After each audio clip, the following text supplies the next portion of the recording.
Hey guys, welcome back to the channel. This is a story about what if Naruto Dragon King Fairy Tale Council bashing.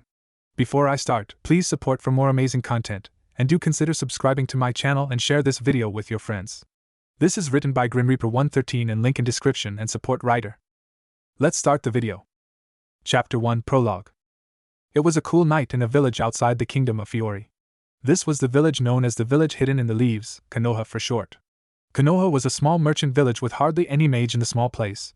The people believed in working with their hands to gain true experience. The village had a leader known as the Hokage who was viewed as the pillar of strength in their small village. The current and fourth Hokage was a man known as Minato Namikaze, and bright and cheerful leader if the people had a say in this. Minato was a tall man of about 6 feet 2 inches with spiky blonde hair that was said to be as bright as the sun. He wore a coat with a flame design in the hem of it. He also wore a navy blue umbu-style pants and a long-sleeved navy blue muscle shirt with black sandals. Everything was going extremely well for this young man of 22. Why wouldn't it be? He was just made the Hokage a year ago. The village loved him and his red-headed, hot-tempered of a wife. He was also of course having a child with his wife of almost 2 years, Kushina Uzumaki, now known as Kushina Namikaze. Kushina was a very beautiful woman by anyone's standards. She was about 5 feet 10 inches. She often wore a white blouse, I think that's what it is at least, under a green maternity dress. She was often childish and had a fiery temper that scared anyone, earning her nickname the Red Hot Habanero. She had flowing red hair that reached her calves and had a creamy white skin tone. But that didn't matter because right now she was the happiest woman alive. She not only married the man of her dreams 2 years ago, but got to see him become to Hokage, albeit still a little jealous. Found out she was pregnant 9 months ago, and now she was happily and painfully giving birth to their firstborn. Ah! Minato, I'm going to kill you when this is all over! Kushina screamed with all her might.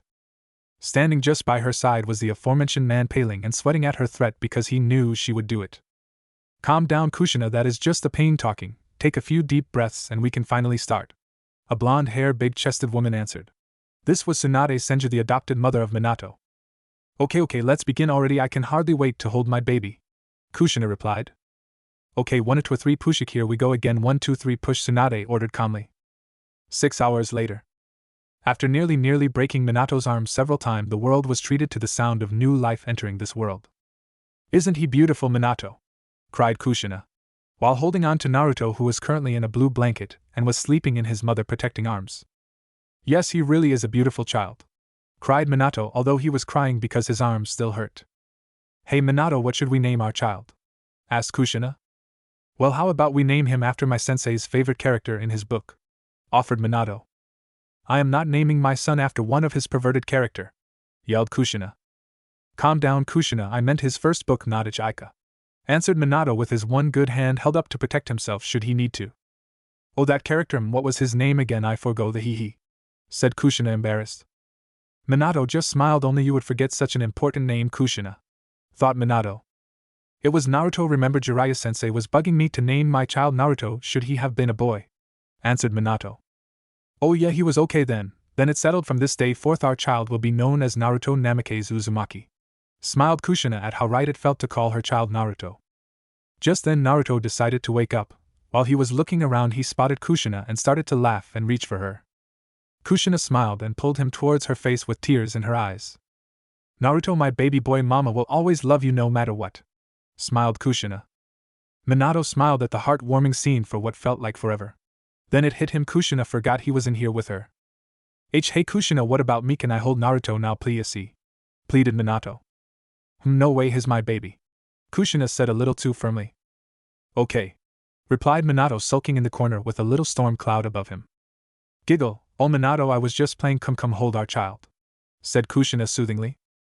Minato instantly jumped up and ran towards her. They spent a little while hugging and kissing little Naruto, but soon they all one by one ended up falling asleep. 6 months later. Life for the Namikaze household had changed for the better for this upstarting new family. Naruto had grown a little bit, and now had a little mop of spiky blonde hair just like his father with red tips like his mother. He was a hyper and quiet, the troublemaker little kid, but because everyone loved him they forgave him when he gave them the puppy dog eyes. Right now he was enjoying some well-deserved rest after he accidentally broke a vase by bumping into it. Right now his parents were talking to one of the few mage they had in the village, just a lowly water mage who used his magic to water the farmers' crops for a small price, that is. Thank you for coming on such short notice, Sabuza, said Minato. It was no problem at all, Lord Hokage, replied Zabuza. Well, anyway, on to what we called you here for, Zabuza, said Kushina. Yes, well, from what you have told me, you said that young Naruto would glow, and you would feel a weight being placed on you, right? Asked Zabuza. Yes, and we would be grateful if you could explain why this happens with my baby, said Kushina, clearly worried about her son. Well, from what you told me, it's obvious your son can use magic quite rare here in this village, said Zabuza. But from the glow and the weight thing you told me about, he clearly has way more magic than even me, Zabuza told the shocked parents. So that means that my son will have more magic power than most mages in our small village, a shocked Minato said. Yes, but not only that, it seems his is much more potent than other, so not only will he be powerful but very dangerous without the right training, that is, mused Zabuza. But can't you teach him to control it like you can? Asked a worried Kushina. I'm sorry, but no, you see, all my magic spells are not made for battle, mine are made for housework. Basically, I'm a glorified gardener, replied Zabuza. So what can you teach him, Mr. Zabuza? Asked a sweat-dropping Minato. I can teach him how to be a human sprinkler, a serious Zabuza replied. Both parents' sweat dropped at this. But if you want, your son can go to the Kingdom of Fiori and learn magic there by the guilds there, or ask the Magic Council for a few beginner magic books for your son, offered Zabuza. Thank you very much for your help, Zabuza, Minato said while leading the man to the front door. It was my pleasure, Lord Hokage. Lady Kushina, please have a nice day, bowed Zabuza formally to the leader of his village. You too, and once again thank you, Minato and Kushina said, and wished him a good day while Kushina closed the door. Well, looks Naruto will be quite the achieved young man we always wanted him to be, huh, Kushina? Minato said while hugging his wife. Yeah, I just wished there was some way for us to help him learn his magic better, replied Kushina. 1 year and 6 months later. Kushina was currently making dinner for her husband and 2-year-old son. In the past year and a half, Naruto had shown sign of being a real prodigy in mostly anything. Naruto, though still small, could already speak quite well for his age and was already starting in his writing with the help of his parents. Right now, Naruto was sitting in the kitchen table reading a book his mother taught him to read first. Kushina smiled at her son. Luckily, no incidents had happened with her son's lack of magic training. Kushina then heard screaming coming from the outside and went to check it out. Naruto, honey, go to your room, mommy has to go check something out, okay? Kushina told Naruto as she exited her home. Naruto did as told and left to his room and took out a book on the history of magic and how useful it is to day-to-day life. Naruto started to read about the guilds that the Kingdom of Fiori has in its surrounding countryside. Naruto then started to imagine life as a mage and going on many adventures with friends and learning all types of magic. All of a sudden he heard explosions and went to look out his window. When he looked outside, he saw the village up in flames and people running around scared. Kushina's location. After Kushina left her home, she immediately went to find her husband in his office in the middle of the village. Once she got there, she climbed the stair to the top floor and found her husband talking to the village police captain. Minato, what's going on? Why are there explosions everywhere? Kushina frantically asked. We're under attack by dark mages. Kushina, go home, grab Naruto, and come back as fast as you can, okay? Minato told her fast and left no room for objections. Okay, I'll be back as soon as I can. Please take care until I return with Naruto. Kushina nearly cried. Back with Naruto. Naruto couldn't believe what was going on and was left shocked. Then he heard the front door open and ran to see who had come home. He saw that his mother had returned and ran to her and gave her a hug while crying. It's okay, honey, mommy's back, but now we have to hurry and get to your father's work, okay? Kushina told Naruto softly as to not scare him even more. Okay, mommy, Naruto answered. Good, now I'm going to carry you, but promise me you will keep your eyes on me, okay, Naruto? Kushina told her son as she was picking him up and placing a coat over his head as to prevent him from peeking. Okay, I promise not to look, mommy, Naruto muffled out. Kushina smiled and then headed to the front door and started to make her way to her husband's office. It took her nearly 30 minutes to get there due to all the fighting and people running around scare. She had run into 3 dark mages, but luckily the police had been able to distract them long enough to run away. Minato, I'm here, what do you want us both for? Kushina asked her husband. Then she noticed his grim face. Minato, what's wrong? Did something happen? Kushina worriedly asked him. Kushina, one of the policemen told me that the dark mages are here for Naruto. Minato finally answered her. No! Why are they here for him of all people? Kushina cried out. They're here because of Naruto's magic power, Minato said while looking out the big window behind his desk. Kushina, I need you to listen to me, okay? I need you to take Naruto and run. We're losing this fight and fast. Take him and go, at least that way I know you two will be safe, Minato said sadly without looking back. No! I will not leave, we stick together, okay? Kushina stubbornly said. Kushina! This is no time to argue, take him and head to the wood towards Fiori, maybe there he can find a teacher to teach him magic. Okay, now go, we buy as much time as possible.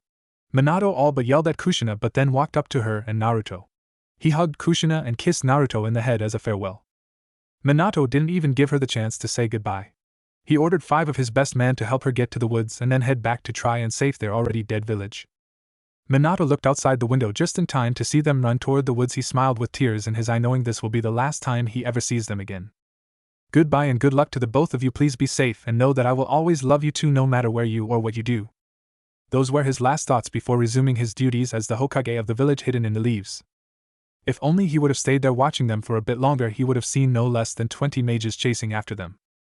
This would be the last time both Kushina and Minato Namikaze would see their son and would be the start of a legend. Naruto's legend, the legend of. With Kushina. Kushina ran with her son along with the 5 men her husband assigned to protect her. They ran through the thick woods towards Fiori, trying to get there as soon as possible. Just when they were no more than 2 miles away from Konoha, the small group of 7 were attacked. Where do you think you're going at? Said a voice after the group were able to get their bearings together. Kushina looks up and sees that there are at least 20 mages surrounding them. Kushina instantly hugs Naruto to her chest and tries to hide him. Lady Kushina, please stay between us, we will do our best to make an opening for the 2 of you. One of the 5 men her husband asked to protect her said. This man was Kakashi Hatake, a man with spiked up gray hair that defied gravity, and a face mask to hide the lower half of his face. He also had a bandana covering his left eye. Oh, okay, thank you, Kakashi. Kushina whispered out to him. Alongside Kakashi was a man named Might Guy, Itachi Uchiha, Asuma Saratobi, and the final man was Zabuza Momochi. Hey look boss, this policemen think they're a match for us mages. Laughed one of the dark mages. Shut up, we have no time for this, we need to get the brat to the tower as soon as possible. Announced the apparent leader. There's no way I'm letting you take my baby. Yelled Kushina.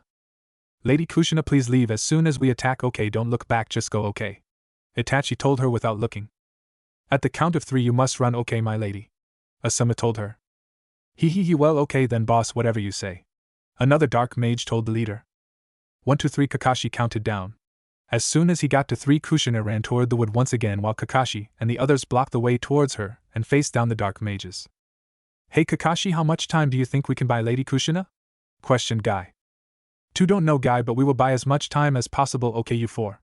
Kakashi responded.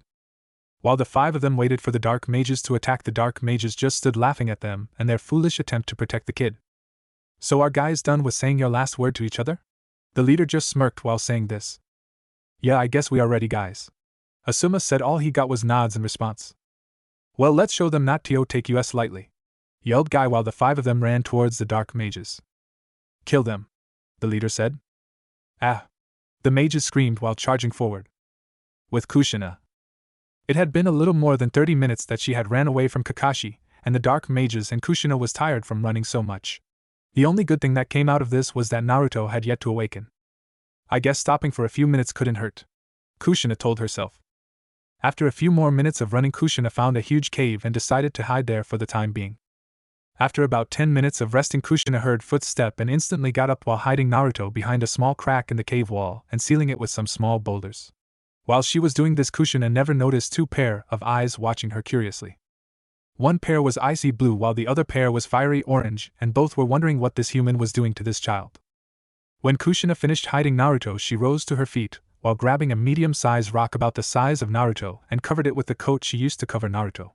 When she was down, she went to where Naruto was hidden, and while crying she said, Mommy will always love you, Naruto, don't you ever forget it, fight with everything you have and you will become the strongest, because I believe in you and I know that your father does as well. Even if I can't see you grow up to be the man I know you will become, just know that your father and me will always be in your heart. Goodbye, my son. Kushina cried tears of pain while grabbing a stick and writing something on the ground in front of the hiding spot.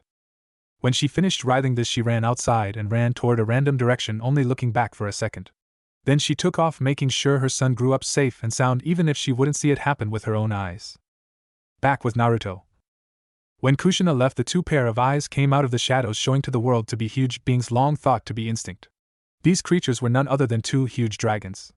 And not just any dragons, these were dual-element dragon, meaning they had 2 elements they could use. The first was an orangey-red scaled dragon known as Rashi the Lava Dragon.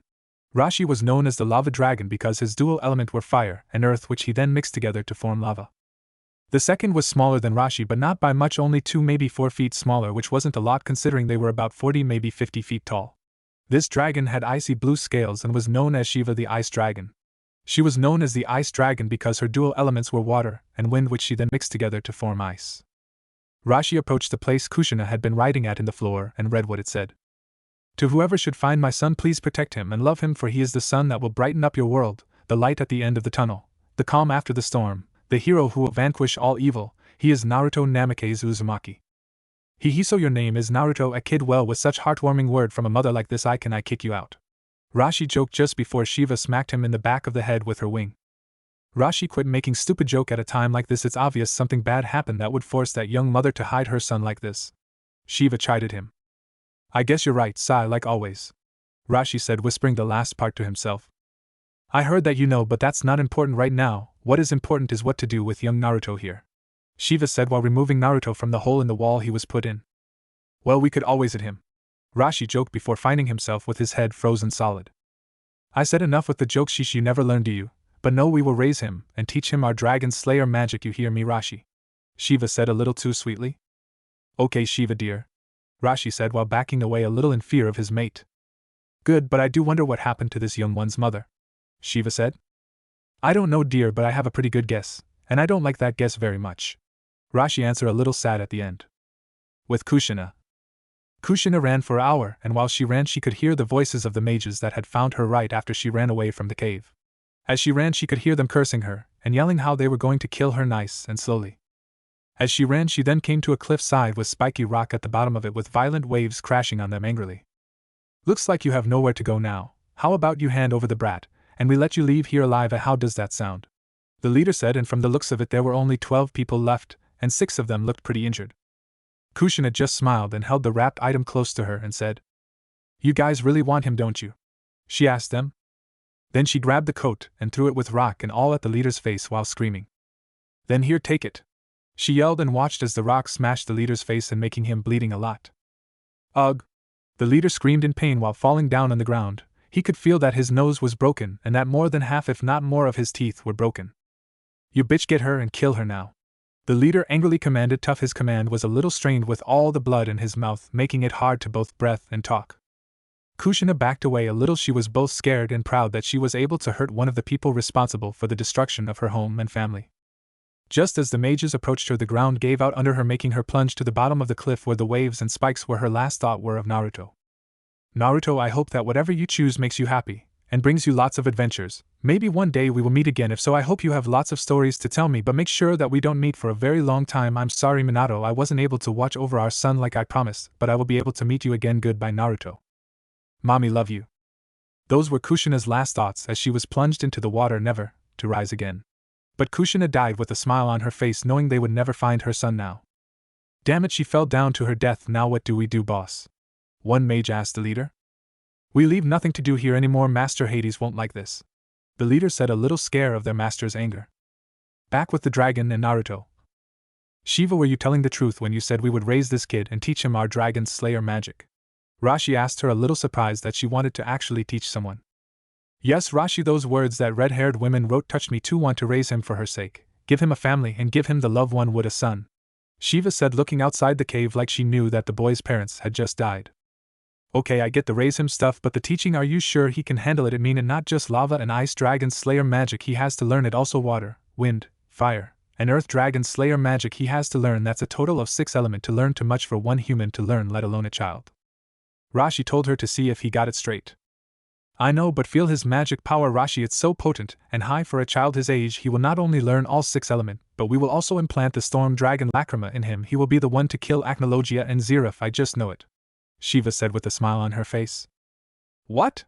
You want to implant the storm dragon Lacrima in him, but why, Shiva? That would only give him all 5 elements and 3 sub-elements to control, too much for a child, no matter how much more potent his magic is than other. Rashi told her, shocked to hear her say stuff like that. Yes, Rashi, we will give him the Lacrima, and when the time is right we will fight him and have him kill us to become a true dragon slayer, and not like the ones those brats Igneel, Metalicana, Visologia, Skyadram are currently raising. Ours will have the actual power to kill a dragon. And with the dragon Lacrima in him we won't have to ever worry about him becoming a dragon like Acnologia did. Shiva told him seriously. So that's why, well, I can't say I approve, but it will be an interesting challenge to see him try to learn it all, and with us being banished dragons we don't have to worry about leaving him when the Dragon King festival comes around, though the killing part is a little of a put-off, sigh.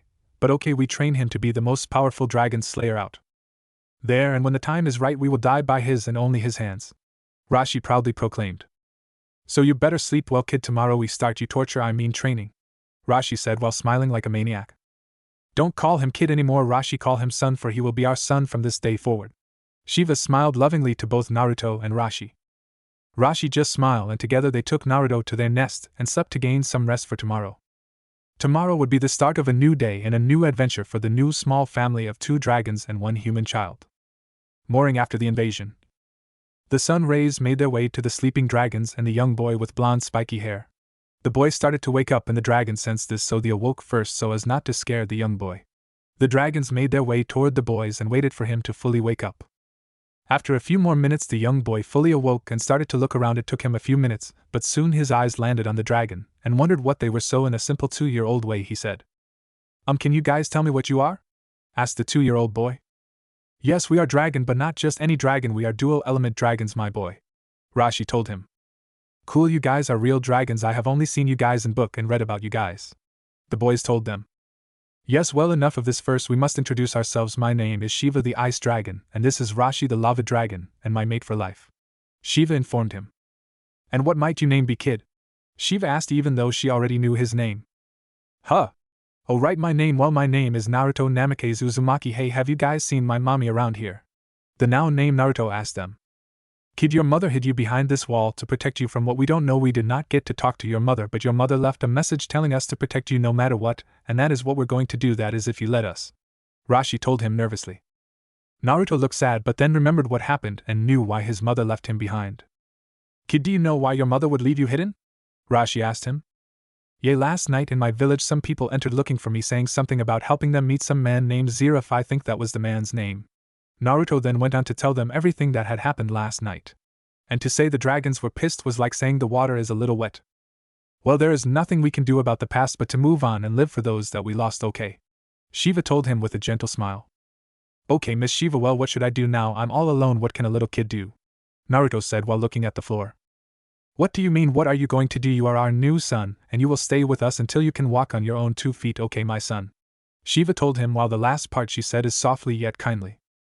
Really, I can stay with you too? Naruto asked hopefully. Yes, of course you can. Not only that, we will even teach you our own type of magic, but be warned, our magic is one of the most powerful and hard to control there is. So are you sure you want to learn, son? Rashi asked him. Naruto looked at them and then started to think about if he should really learn, but then images of what happened to his village and his family came to him and almost made him cry. No, I will not cry, I can't cry right now. I will learn their magic and protect those I love with it so I never have to lose anyone anymore, Naruto thought. I want to learn your magic so I never lose anyone ever again, Naruto told them confidently. The dragons just smiled and looked at each other and nodded their heads, think that they made the right choice in choosing Naruto to be their dragon slayer. Okay, then let's get started. Your training start now, Rashi told him while smiling evilly. 2 months later. It has been a little over 2 months, and the dragon were amazed at the sheer level of speed that Naruto could learn something. All they did was showed him the move and how to do it, and he would get it down in 2, maybe 3 day tops. At this rate it would only take 2, maybe 3 years for him to master all they had to teach him. Right now we find young Naruto training with his new father in the arts of the fire, earth, and lava dragon slayer magic. Fire dragon roar. Fire dragon iron fist. Fire dragon sword horn. Shiva, who was watching the sideline, marveled at the sight of Naruto using dragon slayer magic like a real dragon. If it wasn't for the fact Naruto was born human, she would have thought Naruto was really a dragon. Alright, you two, that's enough time for lunch, Shiva announced. The 2 training stopped and walked toward her to eat. Both knew that if they ignored they would be in a world of pain. So Naruto, how far along are you in your water, wind, and ice dragon slayer techniques? Making any progress with them? Shiva asked him. Yeah, a little. It's a little difficult to learn them when they're the polar opposites of Dad's techniques, Naruto told them, a little sad he was taking too long in learning them. Yeah, we know, but we got some news for you, Naruto. Tonight when you fall asleep we will implant a dragon lacrima in you to hopefully help you out, Rashi told him. Yes, we will implant the lacrima of my father, the storm dragon, the first and most powerful dual-wielding dragon in all of history. So rest up, because your training will pick up by a whole lot starting tomorrow, you hear me, brat? Rashi jokingly told him. I hear you, you big lizard, and all I have to say is Naruto told him, making Rashi gain a tick mark on his forehead. Bring it on. Naruto finished. 2 years later. It has been a little over 2 years since Naruto started training with his new parents, and now here we find a 4-year-old Naruto training with his magic. In the 2 years that he has been training with his parents, Naruto kept surprising them with how fast he learned things. Now they knew that Naruto was a prodigy when it came to magic. Why? Well, because he not only mastered his lava, fire, and earth dragon slayer in 1 year, but also his storm, lightning, and water dragon slayer magic in the same year. And a year later he mastered his ice, water, and wind dragon slayer magic. But to the surprise of them, after they took him to meet Grandina for a checkup for a very high fever, he ended up seeing Grandina using her magic. Though it was only a small roar, not even full power, Naruto started to create his own Sky Dragon Slayer magic just from watching Grandina. It did help that he had Wind Dragon Slayer, which was remarkably similar to Sky Dragon Slayer magic in a lot of ways. Now we find Naruto fighting his father in one of their daily spars. Fire Dragon Roar. Naruto shouted as a roar of about 10 meters wide shot out of his mouth and raced towards his father at amazing speed. And I own none of the moves that I will be using. I got them all of the vast knowledge of Google. Except for the Lightning Dragon Slayer techniques, for I made some of them. Earth Dragon Dome. Rashi yelled, making a dome of earth come out of the ground and cover him in a dome to protect him from the fire. Lightning Dragon, Lightning Ball Cannon. Naruto shouted while a ball of lightning the size of a basketball was made in his hands and hurled it at the dome. Just as it was about to hit, Naruto heard his father shout, Lava Dragon, Lava Wall. Rashi yelled, making a wall of lava come out of the ground and stopped most of the attack, but not all. After about 1 minute the attack broke through, but the attack lost a lot of power. Now it was the size of a baseball. Naruto and Rashi went at this for a few more hours, but in the end Naruto fell unconscious from the constant use of his entire Dragon Slayer magic all at once. Well, now that was a pretty great spar. Ha ha ha, look Shiva, he managed to hurt me, man. I give him 1 maybe 2 years before he's ready to take us on, Shiva. Rashi told her while nursing his left side tenderly. Yeah, well, come on, bring him inside so you two can rest. Now that his training is complete, we can finally let him go outside to that nearby town to interact with other humans, maybe make a friend or two so he's not so lonely when the time comes to fight him to the death. Shiva said, a little sad that the time to leave him was close to close for her comfort. Yeah, well, let him rest, and tomorrow we will let him go down to the town. Rashi told his mate. Right, let's get some rest, Shiva said. The next day, Naruto woke up alongside his parents. They had a small breakfast of some fish and some meats. Naruto never asked what kind meat since he didn't really need to know. After breakfast, Naruto looked at his parents and asked them, So what are we going to be doing today, Mom, Dad? Naruto asked them. Nothing, we are going to let you go into the town and let you make friends. Your training is almost complete, so a little time of is in order. No, Shiva told them. Really, you mean it? Alright, when can I go, Mom? Naruto asked her happily. Well, right now if you want. Your father will take you to the road at the end of the forest, okay? Shiva told him. Well, come on then, let's go, Dad. Naruto happily told him. Okay, sheesh, calm down, kid, I'm coming. Rashi told him. 10 minutes later. Well, kid, I'll meet you here at exactly nightfall. Okay, so go and be back here. I'll take you back home and bring you back tomorrow again, okay? Rashi told his son. Okay, Dad, bye, I'll see you at nightfall. Naruto told him, already running toward the town. Sheesh, kid, next time finish listening to what I have to say. Rashi told them himself more than Naruto, and after he finished say this he flew back to their cave. Few minutes later in the town. Naruto had just entered the town, and he was amazed at what he saw since it was still morning. Naruto was currently running around trying to see everything in one go, but unfortunately he didn't see where he was going and ended up bumping into a figure, and both fell to the ground. "Ow, hey, watch where you're going, you idiot!" shouted a very angry voice. Naruto looked up and saw a little redhead rubbing her sore butt and looking at him with the cutie's glare a little 4-year-old girl could give someone. "Sorry, I wasn't looking where I was going. Oh, and hi, my name is Naruto, and what might you be?" Naruto told her while trying to be as polite as possible like his mother taught him to be. "Now why the hell would I tell you my name after you hit me?" Like the girl couldn't finish her sentence because a hand came up behind her and covered her mouth. Naruto looked at the other girl and noticed it was also a redhead, but her hair looked a shade lighter than the other girl. "Tayuya, be nice, he was just asking you a simple question, no need to be hostile," the other redhead told her, and then looked at Naruto and answered his earlier question. "Hey there, my name is Urza and this violent girl here is Tayuya, and I just want to apologize for her behavior." The now named Urza told him with a smile on her face, and that's when both of them noticed that Tayuya was struggling and looked blue in the face. Urza instantly knew that she was accidentally suffocating Tayuya and let her go immediately.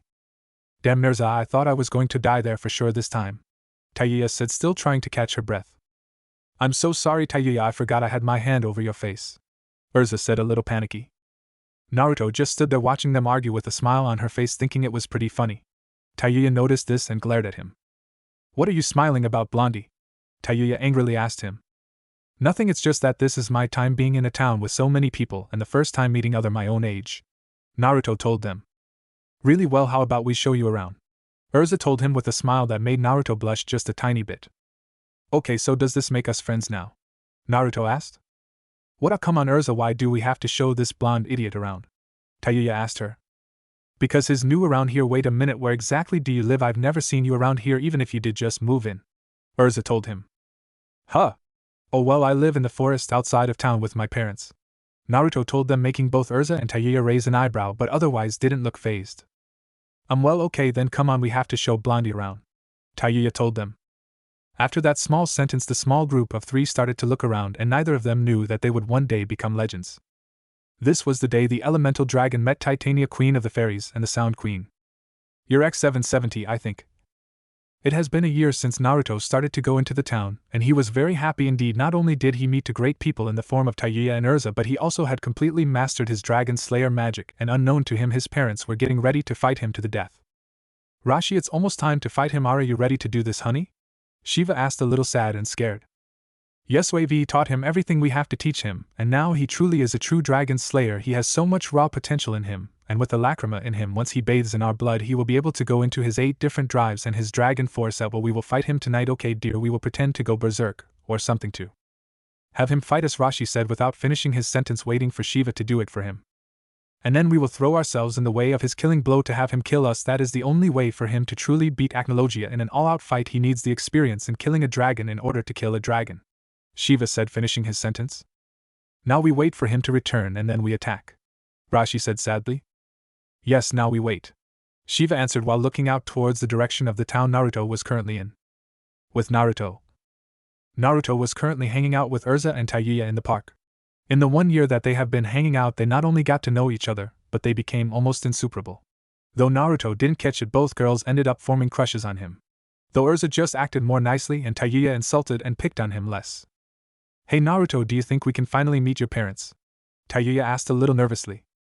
"Tayuya, you know Naruto will present us to his parents when he's ready, not when you want to," Urza told her. She knew Naruto was a little nervous when it came to presenting or meeting with his parents.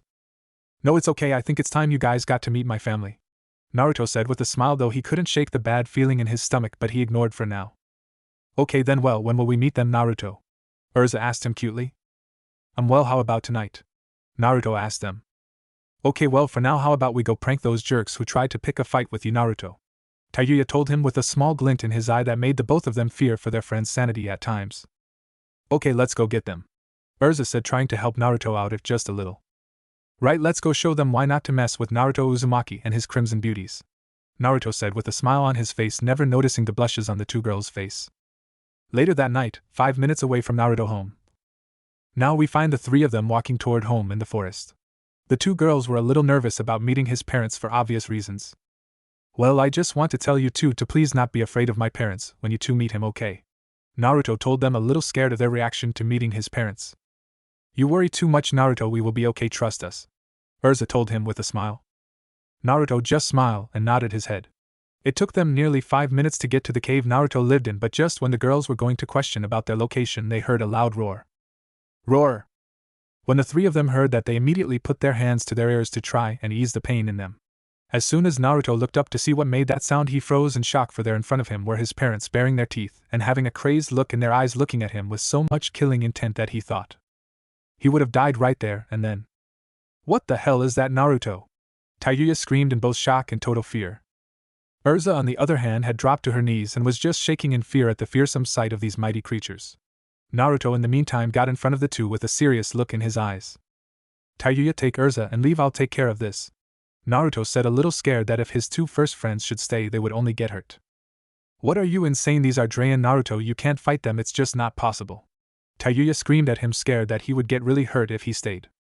"Tayuya, these are my parents, and something is very wrong with them, and I need to find out what, so please just leave." Naruto couldn't finish his sentence because he felt a weight on his back and looked behind to see Urza was crying into his back. "Naruto, please don't make us leave." Urza couldn't finish her sentence because at that moment Rashi decided to attack. Lava Dragon, roar! Rashi screamed, firing a huge beam of lava about 50 meters wide. The kid's eyes widened before Naruto reacted in time. Lightning Dragon! Lightning armor! Naruto yelled out while being covered in armor made of lightning and moving at extreme speed, grabbing both Urza and Tayuya and moving to a clearing and putting them down and facing off against his parents. Urza, Tayuya, leave this to me. I was trained by both of them and I have the techniques to fight against a dragon. Naruto said, but stopped and got up and started to flare his magic power, making both girls look at him in awe at seeing Naruto like this. A dragon slayer! Naruto finished and raced toward his parents, intent on subduing them to calm them down. Naruto, you be careful, you hear us? Urza and Tayuya both screamed at him, only getting a big smirk and thumbs up from him. Ice Dragon! Naruto heard from behind him and just had enough time to move out of the way. Thankfully his armor was still on and was able to move out. Storm Dragon! Thundering Cage! Naruto yelled, creating a cage of thunder around his parents, trying to keep them from moving so as not to hurt them. Fire Dragon! Fire Spin! Rashi screamed, spinning inside the cage while being covered in fire until he dashed forward and broke through the cage. Ah man, I forgot how truly powerful you guys were. Naruto told more himself than anyone else. Just when he was about to dash forward, he heard a scream and turned around and stood stock still at what he saw. His mother Shiva was not attacking. Oh no, she was attacking Urza and Tayuya, and from what he could see his mother was reading a roar finish them off. A few minutes earlier with the girls. Tayuya, do you think Naruto will be okay? I mean, I know that what we're seeing a once-in-a-lifetime thing, seeing real-life dragons and Naruto fighting, but still, even though his might said he was a dragon slayer, this are his parents, he would never truly hurt them. Urza told him what neither of them noticed was that Shiva was listening in on their conversation and had a thought go through her head. She's right, all that's Naruto's trying to do is stop us, to try and calm us down. What can we do to anger him so as to really want to hurt you? Shiva stopped and looked at the two girls and knew what she had to do. I am sorry Naruto, but this has to happen, Shiva thought as she instantly went to attack the two girls. Just then she looked over to her mate and son and saw that Naruto was about to dash toward Rashi, so she roared to get his attention. And it worked. All Naruto saw was his mother firing a huge roar of ice at the two girls and saw as the two girls went flying and hitting the floor hard. Then it all fell quiet as both dragons looked toward their son and saw him in a state of shock until he screamed and was covered in golden scales, shocking the dragons since they knew their son had just entered Dragon Force. Lightning Dragon Secret Art. When both dragons heard this, they instantly stood shocked, seeing the sky go dark and lightning started to cover the area, but the next word shocked them the most. Karen! Naruto yelled, and at that instant both dragons knew this was their only chance to have him kill them, so both dragons raced to the top of Naruto, and not even a second later both were assaulted with millions of volts of electricity tearing their bodies apart. But while this was going on, Naruto was shocked to feel warm water hit his person, and when the attack ended he looked at himself to see he was covered in blood, not just any blood, his parents' blood. Just when he was going to scream, Naruto heard a voice. You have done well, Naruto. I know that you might be confused, but your mother and I wanted to die by your hand, son, so that you could get the most powerful form of a dragon slayer. You are now a true dragon slayer, and the Pfeiffer's third-generation dragon slayer. Live well, Misen. Rashi told his son with his dying breath, and Naruto couldn't help but to start crying. Do not be sad, Hana will always love you, Shiva told him while smiling at him, and just before she died she said one more thing. Take our bodies, Isan, make dragon larsumas from yours and maybe give one to those beautiful girl you have with you. I can tell those two will be very strong. In the future you have really chosen some fine mates, Shiva told him, dying with a smile on her face. Naruto just cried for what felt like hours, not noticing he was still in his Dragon Force state. After nearly 30 minutes of crying, Naruto went to the down girl and carried one on his back, Tayuya, and the other as a bride, Urza. While he made his way toward the town, Naruto had taken the time hide his parents in their cave, and sealing it up with his Earth Dragon Slayer magic. On his way back, Urza and Tayuya woke up. Naruto, is it over? Questioned Urza. Yes, it's over. You two try and rest. We will be in the town in a few minutes, okay? Naruto informed them. Okay. And with that both girls fell once again to sleep, neither noticing that Naruto was crying. This is how Naruto ended up killing two dragons, and how his story begun. This is how he began his trip to become the elemental dragon of fairy tale. 1 month later. It has been a little over a month since the fight, and Naruto was still depressed about the whole thing. Urza and Tayuya were very worried about him, and tried everything to help him out of his depression. It had taken a while, but after 3 weeks of trying to help him, Naruto finally started to smile, though they were small and forced. They were smiles nonetheless. Now though Naruto was able to smile, real smile again, but still went into his depression every now and then. Naruto, are you doing okay today? Urza asked him nervously. Yeah, I am fine, Urza, don't worry about Mechamon. Tayuya said she wanted to go fishing today, remember? Naruto told her with a small smile.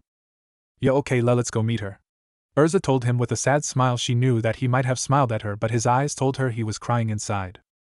6 months later. Urza and Tayuya were once again happy to see their secret crush smile again. It had taken him nearly half a year to get back to his old self. But now here he was showing them the vast library of magic his parents kept hidden in their cave.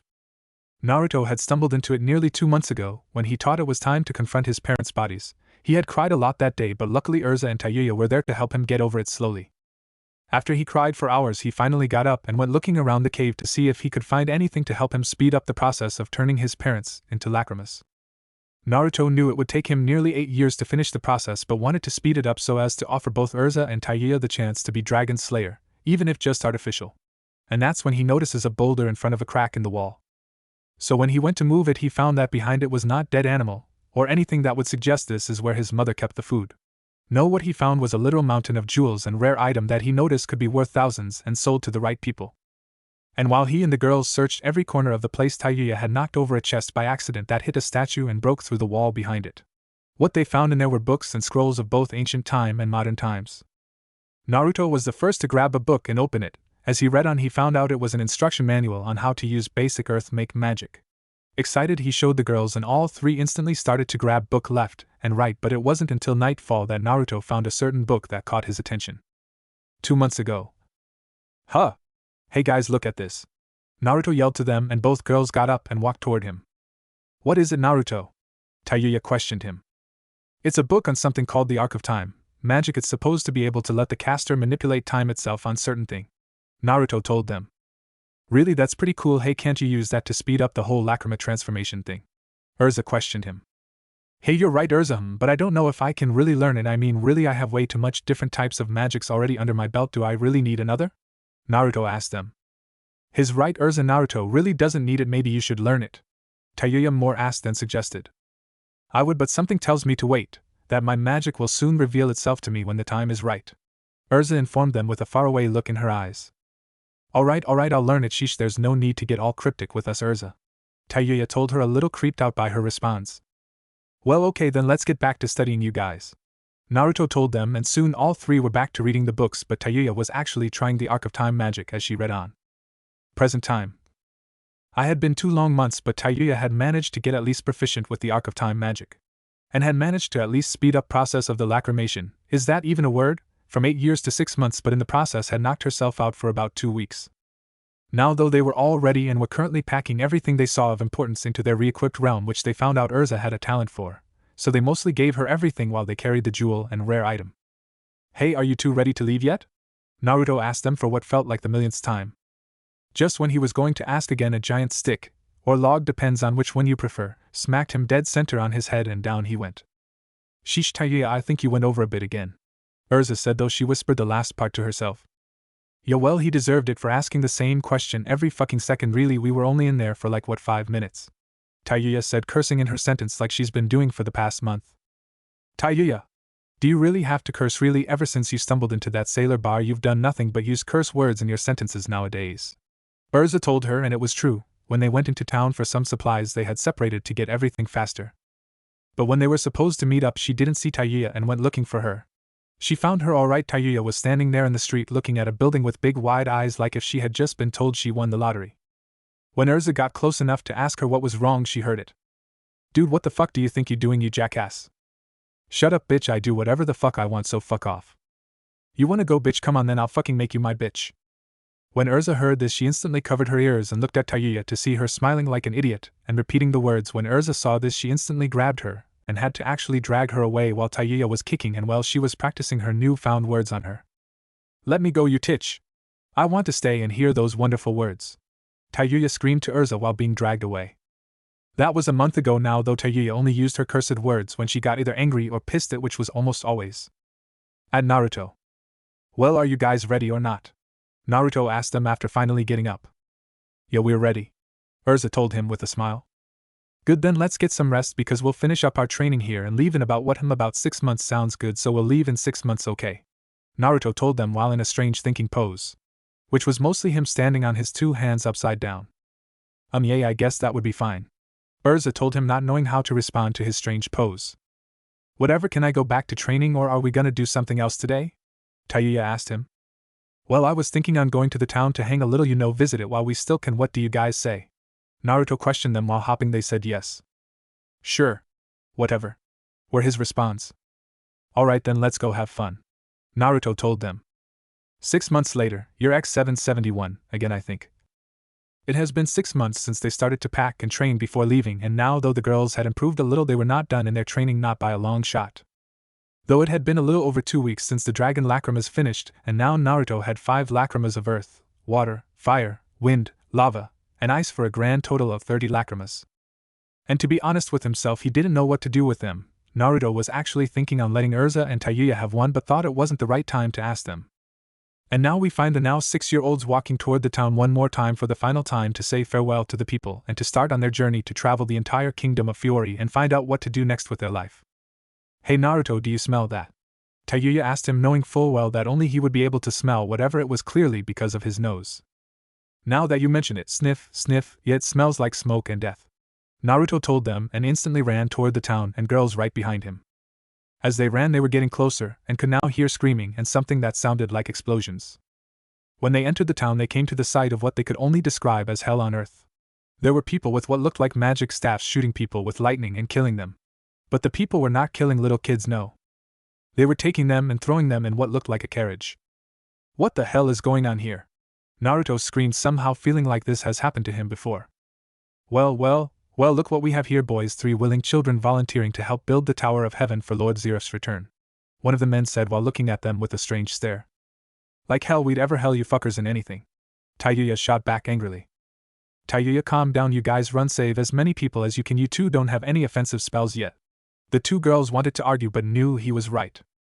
Okay, but you better not disappear on us, you hear me? Tayuya threatened him. Yeah, we're all we got left, okay Naruto, Erza told him. Gotcha, now run, I'll handle this, Naruto told them without looking back. Hey, what are you, little bro? The man couldn't finish because at that instant Naruto attacked them.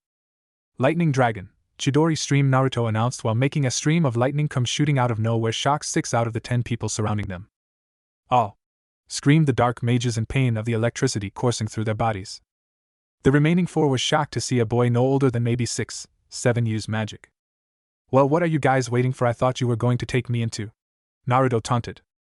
You little brat, you're gonna pay for that, the apparent leader shot back, and so the remaining 4 charged, never knowing they were highly outclassed. Like Tayuya liked to tell me when we spar. Bring it, bitch, Naruto finished while charging with a huge smile on his face. With the girls, Erza and Tayuya were currently trying to get as many people away from the town as they could, which was not a lot. They had only been able to get a family of 4 to escape so far. Now they were running, trying to help anyone, that is, until they saw a small girl, maybe 2 or 4 years of age, running away from a group of men that were chasing her and some other kids. Hey, over here! Screamed Tayuya, getting the kids' attention. Soon only one kid made to them, and that was the small brunette. Hey kid, you alright? Erza asked her with worry in her eyes. Yeah, I am okay, just tired. Called you, tell me what's going on, the small girl asked them. It's an invasion. These men are just here for children to take them to a place called the Tower of Heaven. All 3 turned around to see Naruto with a few scratches here and there, but nothing serious. How do you know that, mister? The small child asked while hiding behind Erza as she would protect her from him. Because the men I just fought told me before I beat them into a pulp, Naruto told them. Well, what should we do now? Erza asked him. There's nothing we can do. According to them, they got what they wanted, so now they were just cleaning up, as they said, Naruto told them, clearly angry at these people. Then let's go before any strays find us, Tayuya told them quickly, wanting to leave the burning, dying town behind them as soon as possible. Right, come kid, we need to move, Naruto said while picking up and putting the small girl on his back, piggyback style. By the way, what's your name, kid? Erza asked her nicely. Oh, sorry, my name is Kagura Mikazuchi, and I just turned them. The now named Kagura stopped and started to count on her small fingers till she got to 3. 3, I just turned 3. Kagura finished with a bright smile, like if what had just happened to the town never happened. Well, Kagura, nice to meet you. My name is Tayuya Crimson, this is Erza Scarlet, and we're named after our hair by the blondie over here, Tayuya said while both of them blushed a little, remembering the day Naruto helped them find a last name. Story for another day. Hey! Whatever, well, I guess it's my turn. Name's Naruto Uzumaki, Namikaze kid, or just Naruto, Naruto finished telling her. I'm gonna call you Blondie like Tay does, Kagura told him, making Naruto go sad for a moment before saying, whatever, well, now that we're out of there, how about we go on an adventure to see the world and find out what to be next, Naruto asked them, smiling. Sure, sound like fun, Tayuya told them with a smile. Okay, and of course you can come, Kagura, you're our new little sister after all, Urza told her while smiling at the possibilities of what they would do and find out there. Well then, it's settled, we leave now. Time to start our journey and to make names for ourselves. Naruto exclaimed to the sky while holding his fist to the sky. Yeah. The girls screamed in response, and then they all started to walk in a random direction, not caring where they would end up. But fate truly is a weird thing, because at that very same moment 3 siblings were making their way down the same road, along with another young girl with pink pupil-less eyes. Would these people's path meet or not? You'll have to wait for the next chapter. On the road. It had been 2 weeks since the fall of the town Rosemary, Laughing Face, and now the group was walking a lonely road. In the past week the group had gotten to know the new addition to their small group and found that she had a brother named Simon. Naruto had been mad that the dark mages had gotten her brother. Tough, he was madder at himself for letting it happen. But a few words from both Urza and Tayuya snapped him right out of his funk. And by words he means Tayuya smacking him in the back of the head, more like bash than smack, and Urza, well, she just grabbed a big club from her re-equipped space and bashed him about 10 times before apologizing to him. Tough, he didn't hear her because he was unconscious for a few minutes. After getting to know Kagura, the group started to travel everywhere they could and see everything they couldn't when in Rosemary. And that's when they met 3 very unlikely companions. Hey, Naruto, where are we going now? Urza told him. Hell if I know, I'm just following the road, Naruto said with a smile on his face. What? I thought you had a map that you just didn't share with us, Tayuya told him angrily. Nope, I did say that we would travel, but I never said anything about traveling with a map, did I? Besides, that would ruin the thrill of the adventure. Naruto just kept smiling. Okay, well, can we stop to eat? I'm hungry, Kagura said with a smile. Sure, there's a town not too far if what my nose smell is true, Naruto told them. Well, fine, let's go, I guess, Tayuya answered, still a little pissed. 1 hour later. I thought you said it was close, Naruto, Urza said, tired from walking too much. No, I said it was not too far, remember, Naruto told them. Fine, let's just find a place to eat, I'm hungry, Tayuya said while grabbing her stomach. It took them another 30 minutes to find a place to eat, but to the surprise of Naruto, it wasn't Tayuya that ran inside, it was Urza. And just when they were gonna follow her, they heard a loud clang and some cursing. They went inside and saw a white-haired girl about the same age as them, so 6, and a girl a year older than Kagura, so 4, and a boy about 5, all with the same color hair. The oldest girl was the one who was cursing, and she was on the floor with soup all over her. And Urza right in front her with a little soup on her, so they could guess Urza bumped into her and spilled all the food on both of them and also the floor. What the hell, your bitch, look what you did, the white-haired girl told Urza angrily. Don't call me a bitch, you skank, you were the one who got in my way, Urza said, forgetting she had been running. Me, you were the one running, I was just walking. By now both girls had their foreheads pressed together and were glaring at each other. By now Naruto, Tayuya, Kagura and the other 2 were watching from the sideline while munching on some food that they ordered. Just when it seemed that both of the girls were gonna fight, they stopped when a piece of meat landed in between them. They looked at it, and then they heard. Yeah, come tear each other apart, come on, for each hit one of you land I will give you another piece of meat, ha ha ha. Naruto taunted while laughing, even Tayuya was laughing. Just when the girls were gonna punch him in the face for that, they noticed the food and looked at them. Why didn't you tell me you guys got food? Both the girl and Urza said at the same time. Okay, enough, before you guys fight again, sit and eat, then you have my permission to fight, Naruto said seriously to the 2 of them. When both saw his serious look, both nodded, a little scared at his sudden change in mood. Great, now come, the food's great here, Kagura childishly told them. When the girls got to the table, they sat down, and then noticed Naruto give each one a plate. Where he got them they didn't know, since he just smiled at them. So, let's start. My name is Naruto Uzumaki Namikaze, and these are Tayuya Crimson, Urza Scarlet, and this is Kagura Mikazuchi. So what is your names? Naruto told them. Why should we tell you anything, Blondie? The older white-haired girl told them. Please be nice, big sis. Well, my name is Lisanna Strauss, and this are my big brother Elfman Strauss and Mary Jane Strauss. The now named Lisanna told them with a huge smile on her smiled. Lisanna, what are you doing? We hardly know them, the older sister said, or now named Mary Jane. Well, they seem nice, so why not? Lisanna told them. Well, enough of this, let's just enjoy the food, okay, you 3, Naruto told them with a smile. Eat as much as you want, I'm paying, Naruto said with a huge smile, never noticing the smirks on Tayuya, Urza, Kagura, Mary Jane, and Lisanna's face. He did notice the look of pity on Elfman's face, and gave him a confused look, but shrugged it off and went back to the feast at hand. 30 minutes later. Now Naruto knew why Elfman had given him the look of pity. It had taken nearly 20,000 jewels to pay for the whole meal. 100 jewels equals $1. But in the end he didn't care, he was able to make new friends and treat them all to a decent meal, that's all he cared about. Well, thank you very much for the meal, Blondie, but this doesn't change the fact Scarlet over here bumped into me, Mary Jane told him. You wanna go, you stupid bitch? Urza told her while glaring at her. What was that, tomato head? Mary Jane said while bumping her forehead to Urza's, and sparks started to fly. Enough, both of you, sheesh, what's wrong with you two? Naruto told them while flashing his magical powers and stopping their fight. What he didn't notice was how Mary Jane licked her lips at the small burst of power from Naruto, while Urza just started to sweat at the thought of Naruto angry. Sorry, Naruto, Urza said while looking at the floor nervously. Hey Blondie, fight me, Mary Jane said, smiling sadistically. What? Do you have some kind of a death wish or what? Tayuya said, a little scared that Mary Jane wanted to fight Naruto of all people. So are you gonna fight me or what? Mary Jane asked with a smirk.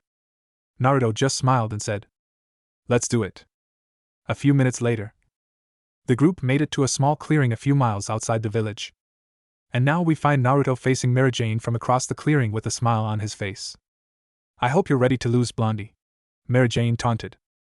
Whenever you're ready, Mira, Naruto told her with a flirty tone on her name. As soon as they finished their flirting and taunts, Mary Jane rushed toward Naruto while screaming, Take over, Satan's soul, and to the surprise of everyone including Naruto, Mary Jane then transformed in a demon-like being having claws like gauntlets, and two black bat-like wings. Naruto was then taken by surprise that not only did Mary Jane transform into a demon but that her speed increased as well. It was then Naruto snapped out of his surprise just in time to block a fist from her, and what a punch it was, his hand had gone numb. Mary Jane was surprised that Naruto was able to block her attack but nothing of it, and decided to try to attack him from all sides. Mary Jane took off at breakneck speed and tried to hit him from his left, then right, from atop, leg swipe and even a roundhouse kick, but no matter what she tried she just couldn't touch him. Wow, I've never seen anyone dodge or block big sis like that, Elfman said, shocked to find a person who could give his sister a challenge. You've seen nothing yet, Elfman. Naruto is just playing with her, let's just hope he doesn't get serious with her or that could end up bad, Urza said, and just when the takeover siblings were gonna ask why, they heard Mary Jane say something that would shock them for years to come. What the hell, stop playing around and fight back, or are you scared you'd lose to a girl? Mary Jane tried to provoke him with no success. No, I won't get serious with you, at least not yet, Naruto muttered to himself. Though Mary Jane still heard him and growled, she jumped away and brought her hand together and started to gather magic power in between them. After she was finished, she had a basketball-sized black globe in her hand and proceeded to fire it at Naruto, screaming, Soul extinction! Naruto just stood there and extended his arm and not only blocked her attack but he also sends it firing up to the sky. Mary Jane was shocked that someone was actually able to deflect her attack. No one had ever been able to do that. It both scared and excited her to know that there was someone to challenge her out there. She knew whether she lost or won here she would follow him wherever he chose to go, if only just to fight him whenever she could. She snapped out of her thoughts and refocused on the match and found Naruto with a bored look on his face. That infuriated her. How he dare seem bored fighting her. He looked at her as if she was nothing more than an ant under his boots. Damn you! Take me seriously! Fight back, you coward, fight back! Mary Jane shouted angrily and started to charge up another soul extinction to fire at him. But just when she was gonna finish her attack, she heard him speak. So you really want to see me take you seriously? Very well, then I'll show you 5% of my true power, Naruto said calmly. Just when he finished that sentence, Naruto's body started to glow golden, and this action made Urza and Tayuya widen their eyes and start to tremble in fear, knowing full well what this was. What is happening to him? Lisana asked, a little scared at the amount of magic that was starting to pour out of him. Just when Tayuya were gonna answer, they saw Naruto being covered in a golden aura of power. And there in the center stood Naruto with golden scales on his side of his ribs, arms, face and neck. His eyes turned a hazel color with icy blue hue around them. His hair went even wilder, and his already amazingly sharp teeth grew sharper. Naruto had a look of pure seriousness to him, and was looking at Mary Jane, who was now on her knees shaking in fear at the power that Naruto was exhaling. Do you still want me to go serious on you, Mary Jane? Naruto asked in a soft yet commanding voice, strange for a 6-year-old. Or do you acknowledge defeat and surrender? Added Naruto. Mary Jane just kept looking at him with wide eyes and sweat pouring out of her forehead, and she was shaking like a leaf. 3. I surrender, Mary Jane said while tears fell down her face. Mary Jane didn't want to quit, but she knew if she kept fighting she would have lost badly. Mary Jane always wanted to seem strong and powerful in front of her sibling ever since they lost their parents. She wanted to be their pillar of strength, to be the one thing they could always lean on. But now she was scared of the blonde boy her age that stood right in front of her, scared of his power that was rolling out, and scared to be seen losing to him by her brother and sister. Naruto just looked at her with a small smile. He was glad that she at least knew when to quit. So he shut off his dragon force and kneeled down in front of her. Knowing when to quit is not a sign of weakness, Mira, It's a sign of strength. You now know what your limits are, so now you must strive to improve. Use me as a focus for your goals. Mirror becomes stronger, and then at this point Naruto stood up and started to walk away with the girl right behind him. He stopped momentarily to look back and say, "Come and fight me again. I sure next time you will have the strength to challenge me." Naruto smiled his foxy grin. And with those words Naruto left them in the clearing to think on what he said. After all, he just wanted to help her to get strong enough to protect her family. "Well, now where'd you go in Naruto?" Tayuya questioned. "Well, the next town is said to have a guild, right? Well, how about we check it out?" Naruto told them. "Really? Well, what's this guild called?" Urza asked, really wanting to join a guild. Fairy Tail. 30 minutes later. The group was now walking down a road to the next town, which according to the map Urza had gotten was named Magnolia Town. "Hey! Wait up!" The group stopped after hearing that. They turned around to see who it was, and they were surprised it was Mira Jane and her siblings. "Oh Mira, it's you," Naruto asked, a little confused to see them. "So what can we do for you three?" Urza asked, trying to be as civil as possible. "Can we come with you guys?" Mira Jane asked while looking at her feet and drawing circles with them on the dirt road. Sure, why not? It could be fun," Naruto said with a smile. "What, Naruto, are you really going to let them come with us?" Urza asked, a little mad that she would have to see Mira Jane a lot now. "What's the matter, Tomato? Can't stand me stealing your boyfriend from you," Mira Jane said with a smirk on her face. "He's not my boyfriend," Urza screamed with a huge blush on her face. "Yet," Urza added after in her mind. "Enough already, sheesh, let's at least try to get along. Alright, you two," Naruto told seriously. "Yais, Naruto," both said while sweating a little. "Good, well, let's go off to Magnolia Town and see what's the big deal about this fairy tale," Naruto said, and so they resumed walking. They all now had the same goal in mind: find this fairy tale guild and see if it was what they were as silently looking for. A new place to call home. 1 month later. During their journey to Magnolia, the group had taken their time on the road. Mostly because they wanted to explore more and see new things before settling down. In that time they had come across dark mages and a few dark guilds. At first they thought they found a good guild, but after hearing some disturbing stuff, Naruto blew the whole guild up and left the mages beaten to a pulp. The others were surprised that he could be so powerful, and because he mostly used his dragon force to beat them up, he had earned the nickname the Golden Hero because of his golden scales and the aura he got because of it. Mira Jane had also gotten a nickname because she would sometimes help him out. Her nickname was the Demoness Mira, which suited her just fine.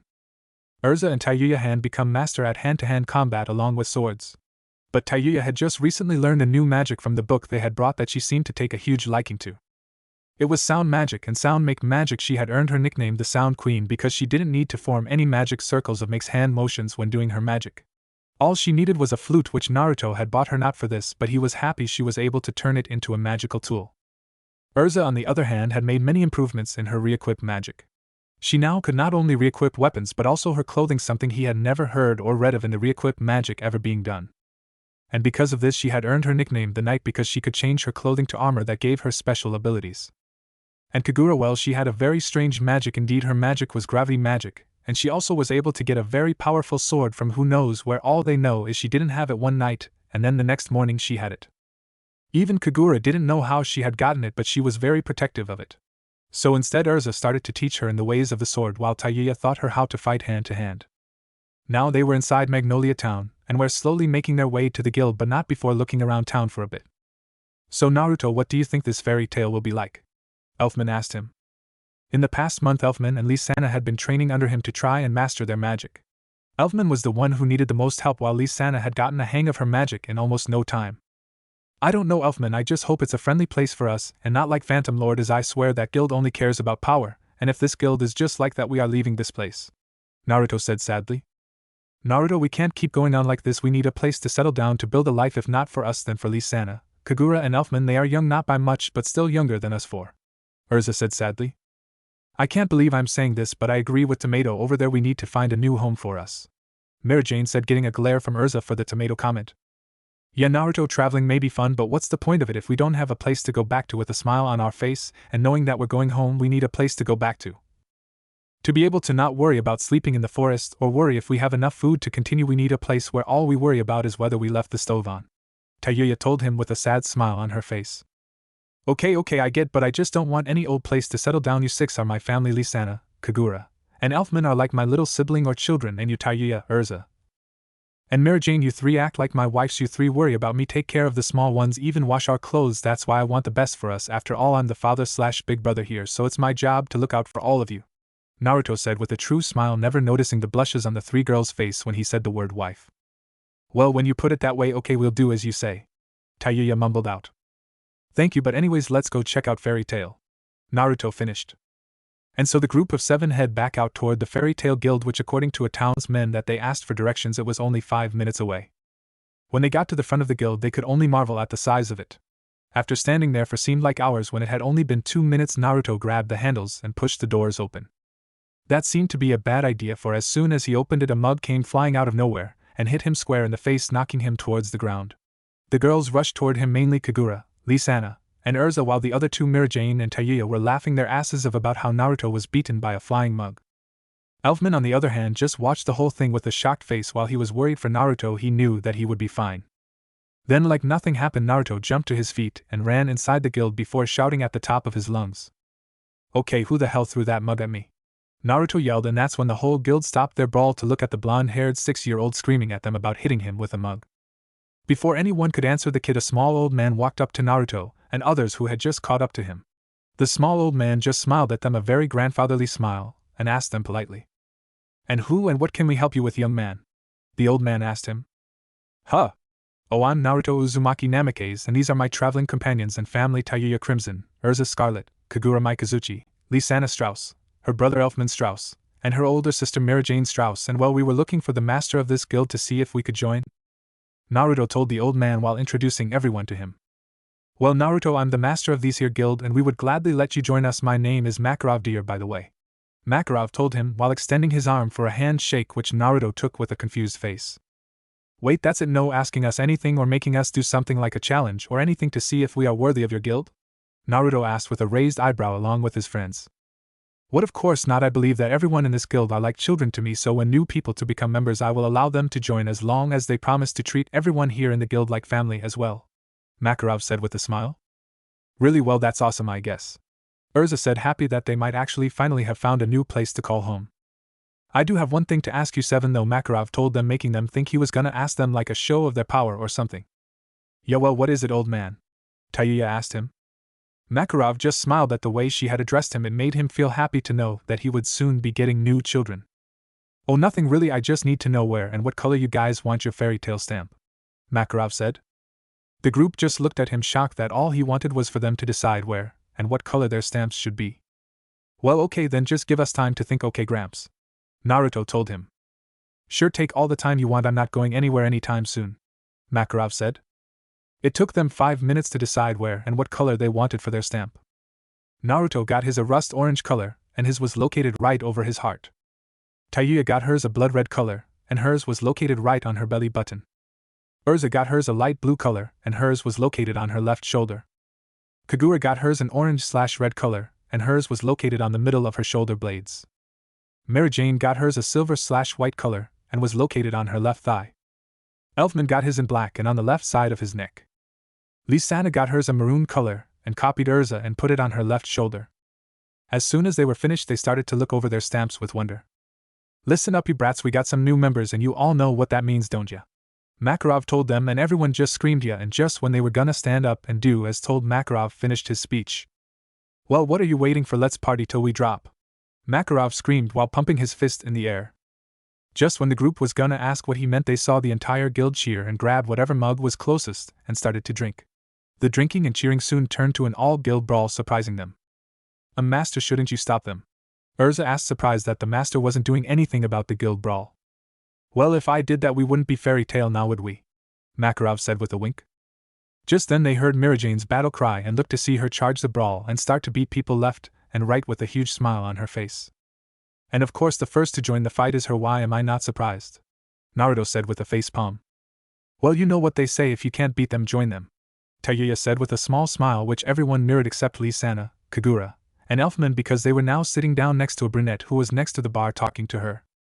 I guess so, last one standing is the champion, Naruto screamed with a smile. Hey, no fair, Mirajane got a head start, Urza yelled, running after them and joining in the fight. Soon everyone was in the fight, and let's just say that Naruto was the winner and leave it at that. After the fight, Naruto took his friend and went out looking for a place to stay. They found many places but wanted to find a place they could call home. It wasn't long before they found a house on sale and asked the seller for how much. At first the seller thought it was a joke, asking why kids were buying it and not their parents.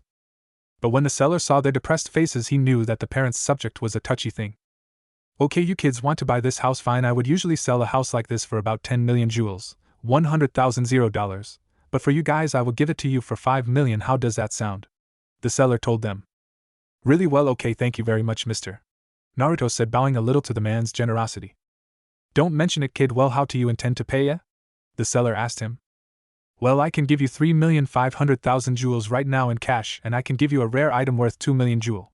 Naruto asked, even though he had the money to pay him for the original price. Well, I don't normally do this, but okay, I'll take the 3.5 million jewels and the item, but only because you are giving me 500,000 jewel extra, the man said with a smile. Soon after giving the man the money and item, which was a very old painting, the man gave them the key to the house, which was more mansion than house. It had nearly 15 rooms, with 8 of those having their own personal bathrooms, and had 3 floors. It had a huge dining room and living room fit for almost 20 people.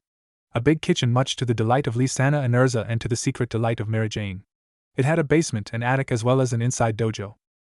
Not to mention huge backyard with a 50-foot pool and a built-in hot spring fit for again 20 people. Of course, gender split. The children were getting more and more excited with everything they found in their new home. Soon the children each picked a room. Luckily the house was furnished, and the rooms each had a queen-sized bed, a walk-in closet, and a dresser and nightstand. Once the kids were all snuggled in their new bed, they fell fast asleep. The next morning would be the start of their new life as fairy tale mages. And tomorrow they would be getting a new addition to the family without knowing yet. The next morning, Naruto and his friends awoke to the sights of new surroundings and almost got scared. But then the memories of yesterday came back and they all calmed down. It took a little time, but they were able to get ready for their first day in the Fairy Tale Guild. Now we find the group at the dining table eating breakfast that Mira Jane made herself. Wow, Mira, this is good. What is it again? Naruto asked, quite impressed. Mira Jane knew how to cook and not only fight. Nothing special, it's just some eggs, bacon, pancakes, and some orange slices, Mira Jane said, but if one was to look closely at her face, they would see a blush on it from getting praised by Naruto. Well, you did a great job, Naruto said with a smile, making Mira Jane look away to hide the big blush on her face. So Naruto, what are we gonna do today? Questioned Tayuya, not liking that Mira Jane was getting all of Naruto's attention. Well, I was thinking of going to the guild hall and asking the old man about getting a job. You know, the sooner we start doing jobs, the sooner we get more money to buy more stuff for our new house, Naruto told them while munching on some bacon. And what are we supposed to do while we wait for you? Urza asked, not liking that he wanted to go alone on a job with no backup to help him even though he didn't need it. Well, how about you all go on a jobs while Lee-sana, Kagura stay and Elfman watches over those two, Naruto told them, making the 3 of them think about it. Well, that could work, I guess, Tayuya said, not knowing how to reply to that. Okay, good then, well come on, let's finish up eating and then we can go to the guild hall for a job, Naruto said while stuffing his face with food, making both Lee-sana and Kagura laugh at him when he started to choke. 1 hour later. It had taken them nearly an hour to get ready, and now they were making their way towards the guild building. Once they got to the front door, Naruto opened it, and they came face to face with another guild brawl. But just when Mira Jane was gonna join in, Naruto grabbed her and started to make his way toward the master, with Mira Jane kicking and screaming about wanting to murder them and prove she was stronger. Well, good morning children, did you find a place to stay or didn't you? The master asked them. Yeah, don't worry master, we were able to find a house and got a good discount on it too, Naruto told him with a smile. Well, that's good to hear, so with what can I help you with? Makarov asked. Well, Tayuya, Urza, Mira Jane, and me were wondering if we could start doing job requests? Naruto asked, and Makarov gave them a weird look and asked. Why do you 4 want to start doing jobs? You should wait until you're a little older. Makarov asked them, a little worried about them going out and getting hurt. Master Tayuya is known as the Sound Queen, Urza is known as the Knight, Mira Jane is known as the Demoness, while I'm known as the Golden Hero. I doubt there's anything one of us or even 2 us working together can handle, Naruto said with an "are you kidding me" look. Makarov, on the other hand, was surprised that the 4 new famous mage who were known to take on Dark Guild and not only win but totally destroy them were nothing more than 4 6-year-olds. Well, when you put it that way, Sai, I guess you 4 can start doing jobs. Just go to the request board over there and pick the request you want, Makarov told them. I just have one condition, you 4, the master added, and the kids looked at him waiting for him to finish. You 4 must always either go in a team of 2 or none of you go out on jobs. Okay, I don't want either one of you to get hurt, agreed, Makarov told them, not with a commanding voice but with a grandfatherly voice. The girls and Naruto just smiled at him and nodded their heads. Good, now go and pick a job, then bring it to me to write it down as a taken job by you guys, Makarov said while going back to drinking. Well, who's gonna go with who? Urza asked them. I'll go with Naruto, the three of them said at the same time, and soon the three of them were butting head and glaring at each other.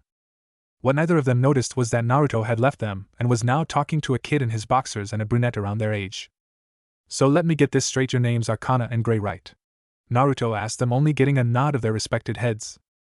Well, how about you come with me on this job, Kana, since Gray is 1 in his boxers and 2 a little too young, Naruto said, and then he saw Gray scream nod again. I would love to go, Naruto, but I haven't finished my training in my card magic, so I wouldn't be of any help if we got in a fight, Kana said, a little sad about not being any help. Naruto just smiled and warped his arm around her, making Kana blush. Don't worry about the fighting part, Kana, that's why I'm there, for I'm the muscle and you're that brains, Naruto told her, trying to get her to come with him. Also, what better way to master your magic than a real-life fight? That's how I got my magic down. Naruto just smiled while saying this. Well, okay, I'll go, but I promise me you won't leave alone if we get in a fight, okay? Kana told him. It's a promise of a lifetime, and I never break my promises, Naruto proclaimed. When he said this, Kana just smiled and the two of them went over to the request board to look for a job. It took them a little while to find a good job, and according to the flyer it paid 800,000 jewels, which surprised them at the amount because it was a simple escort mission from one town to another, which was only a day apart. After taking the flyer and going to show the master, they noticed that Urza, Taiya, and Mira Jane were arguing about something. They decided to keep on moving and leave them just in case they started to fight. Here, master, me and Kana will be taking this mission together, Naruto told the master. Very well, take care, you two, you hear me? Makarov told them. Sure thing, master. We should be back in maybe 3 to 4 days, Kana said with a smile. And so after they said their goodbyes, they headed out the door and to the train station to get to the town where the client was faster. Back at the guild, it took the girls another 30 minutes to stop fighting, but in the end, when they had reached an agreement, they looked around to talk to Naruto, but couldn't find him anywhere. Do you two know where Naruto is? Urza asked. Naruto just left on a job with Kana. The 3 girls turned around to see a boy about 4 with navy blue hair and only his boxers. Why are you in your boxer, kid? Taiya asked him. Crap. Not again, they heard the kid scream while looking around frantically for his clothes. After the kid found his clothes, they saw his return and like nothing happened answered their question, making them sweat drop. Like I was saying earlier, Naruto left with Kana on a job not too long ago, by the way, name's Gray. Gray told them. The girls just looked at him and then got what the now named Gray said. The girls just looked down sadly, knowing that it was their fault for fighting too much. Thank you, Grayo, and by the way, Gray looked up when Urza called him, only to get his head bashed by a club. Don't go stripping like that, Gray, Urza told him with a glare. All Gray could do was nod his head. Well, I guess we have to go on a different mission with each other then, Taiya said, a little disappointed she couldn't go with Naruto on their first ever guild mission. Fine, I guess we don't have a choice, just don't get in my way, you got that, tomato, Mira Jane told Urza. That's my line, you stupid skank, Urza fired back. This is going to be a long job, Taiya whispered to herself. On the train. Everything had started out fine from the walk from the guild to the train station. As soon as they got on the train, they sat down near the center of the cart and waited for the train to move. Naruto was a little nervous since this was going to be his first train ride ever. As soon as the train started to move, Naruto thought it was fine, but when the train started to gain speed, Naruto instantly stuck his head outside the window and started to make puking noises. Kana was surprised and tried to help him out as best she could with very little success. Wow, Naruto, I didn't know you had motion sickness, Kana asked him. Neither did I, Kana, neither did I, Naruto told her, making her sweat drop. Okay, well, whatever, don't worry, the town is only about 2 hours away on train, so hang on, Kana told him with a reassuring smile. Naruto just stuck his thumb up to show he understood. And 2 hours later, Naruto was outside kissing the ground and saying how he missed it so much. Kana just stood as far away from him as possible to avoid embarrassment. After calming down, the two made their way to the hotel where the client was. They got there and were able to get the room number of the client. Kana knocked on the door and waited. It took about 5 minutes for someone to answer. Yes, how can I help you too? The woman asked the two of them. Excuse me, ma'am, but we're from Fairy Tail and we are here to escort someone to the next town, Naruto informed her while both of them flashed their fairy tale mark. You two look awfully young to be mages, the woman said, a little shocked to see that they were mages. Yes, well, we didn't come here to talk about our age, did we, ma'am? We came to escort whoever it was that contacted us, Naruto said politely. Yes, pardon me, please come in and I will explain everything, the woman said while moving apart to allow them to enter. When the two entered, they all found a place to sit and waited for the woman to speak. Well, I guess I should start. My name is Sophia Lockhart, and I'm the one who sent for your services. Sophia told them with a motherly smile. Yes, well, my name is Kana Alberona, and this is Naruto Uzumaki Namikaze. It's nice to meet you, Miss Sophia, Kana said with a smile. Miss, if it wouldn't be much trouble, can you tell us why such a high reward for a simple escort mission? Naruto asked. Oh, that, well, I just needed to get there fast, and though I can get there on my own, I thought why risk it, so I decided to take the safe road and hire mages. The money part, well, I'm the owner of a growing business, so I can pay you the amount, so don't worry. Sophia told them. Oh, well, okay then, shall we go? Kana told them. Yes, please, the sooner we get there the better. Sophia told them. It had been a very boring mission for Naruto, no bandits, not even a wild animal to fight. But in the end they were able to get her safely to her destination with no problems. Sophia was so grateful that she even gave them a bonus 200,000 jewels for getting her there safely. So Naruto and Kana left with a big smile and 1 million jewel in their pockets. Just when they were gonna enter the train, Naruto bumped into a girl and saw that he had made her fall. Hey, watch where you're going, Blondie, the girl said. Sorry about that, here, let me help you, Naruto said. Thanks, I guess, the girl said while Kana just stood there. Well, my name is Naruto and this is Kana. What yours? Naruto asked her. My name is Kuratsuchi. 30 minutes later. After they introduced each other, the group boarded the train, and though Naruto told them he would rather walk, Kana forced him on the train. Now we find Naruto face down on one side of their cart with a blue face and groaning. The girls were on the other side just looking at him with pity. So Kuratsuchi, what brings you to Fiori, if I may ask? Kana politely asked. Well, I'm looking for a place to call my new home because, well, my old home was destroyed by a volcano, Kuratsuchi told them, well, mostly Kana. Oh, well, that very sad to hear. I'm sorry if I made you remember something painful, Kana told her with a reassuring smile. Oh, don't worry about it. My parents had already died in a mining accident, and my grandfather died of old age, so I really didn't have anyone who I really cared for during that whole event, Kuratsuchi told them with a sad smile. Well, you used to tea to call family, Naruto said through his motion sickness. Kuratsuchi just looked at him amazed that he would say something like that, and she looked at him with a small smile. Unknown to them, she had a blush on her face because he would care so much for her even though they just met. Thank you for caring, but I could do such a thing. We hardly know each other, Kuratsuchi said. Well, come join our guild, Kuro, Naruto told her. Yeah, come join us. I'm sure Master Makarov would be happy to let you join Fairy Tail, Kana said, happy that she might have a new friend. Really? Well, if you put it that way, okay, then I'll join, Kuratsuchi said with a huge smile, thinking she could finally stop her constant moving around and sleeping on the hard floor. Great, no, all we have to do is get off this death machine, Naruto said, sticking his head out the window and puking out ice instead of puke. The girls just looked at each other and started to laugh at his misery. Fairy Tail Guild. After the train ride, Naruto returned to normal, and the three headed back to the guild to report a successful job done and to allow their new friend to meet everyone and join the guild. It took them 30 minutes to get to the guild, and when Kuratsuchi laid eyes on the place, she had a look of amazement of the place. But as soon as she entered, she was shocked to see the whole guild brawling it out. Is that normal here? Kuratsuchi asked them. Apparently so, Naruto answered. The group made it to the master and reported in the success of their job, and then the question Kuratsuchi was nervous of. Hey, old man, can our new friend join the guild? Naruto asked him. What's this? Well, sure, I see no problem with it. I just have one question, Makarov told them, making Kuratsuchi happy but then nervous about this question. Sure, what's the question? She tried to sound brave. Well, it's simple. What's your name, and what color, and where do you want your guild stamp? Makarov told her, making her widen her eyes at the simple question. Oh, well, my name is Kuratsuchi, no surname, and I would like it on my right hip in sandy color, Kuratsuchi told him with a small smile. After the master finished, he jumped up to the second floor. Hey, you stupid brat, shut up and help me welcome a new addition to our fairy tale family, Kuratsuchi, Makarov yelled so everyone could hear him. And as soon as he finished his little welcome speech, everyone started to cheer and started to celebrate her welcome. Naruto and Kana just grabbed her and started to drag her around the guild, letting her meet everyone. This was the beginning of a new adventure for the small group, and soon they would start making a name for themselves. Time skip 10 years later, year X781. It had been a very long 10 year for the small group of 7 turned 8. Everyone had matured and become incredibly strong. In the past 10 years, Naruto not only got stronger but also became an S-class mage, and the tender age of 8 to the surprise of everyone. He had to fight not only Laxus Deer, Makarov's grandson, but also the guild's ace Guildarts Clive. Laxus, to the surprise of everyone, never stood a chance, for all it took was a well-placed earth-enhanced punch to the face, and he was out like a light. Gildarts, on the other hand, though Naruto gave him everything he had with the exception of Dragon Force, and couldn't even land a hit because of Gildart's crash magic.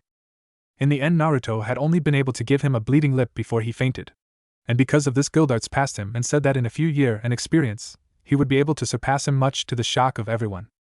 Also, Tayuya and Kuratsuchi made S-class at the age of 12, and Kuratsuchi even earned herself a nickname. It was the Lava Queen because of her lava magic.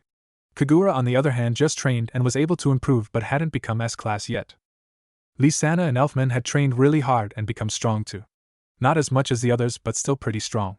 Mary Jane, along with her siblings, had earned the nickname the Takeover Sibling for having the same type of magic. Urza and Mary Jane had made S-class at the age of 15, and Urza had even gotten her newest nickname, Titania Urza, Queen of the Fairies, from it. Though she and Mary Jane still had a big rivalry, it was mainly about who would date Naruto, which ended up adding Tayuya, Kuratsuchi to the mix, and now the four of them would try to flirt with him at all costs. Naruto in the end just played dumb, since he didn't want to hurt any of their feelings since he's known them for 10 years. But an event would soon change all that, an event that would bring the four of them closer and would ultimately bring the four of them to share his love and big heart. Guild Hall. Hey Naruto, come down here, I gotta ask you something. A voice was heard throughout the guild hall. A young man about 5 feet 11 inches looked up from his book and got up, showing to the whole world that he didn't wear shirts anymore. All he had was a pair of white shaggy pants with a black sash-like belt around his waist, and was wearing a black and orange pair of boots with black warps around his ankles.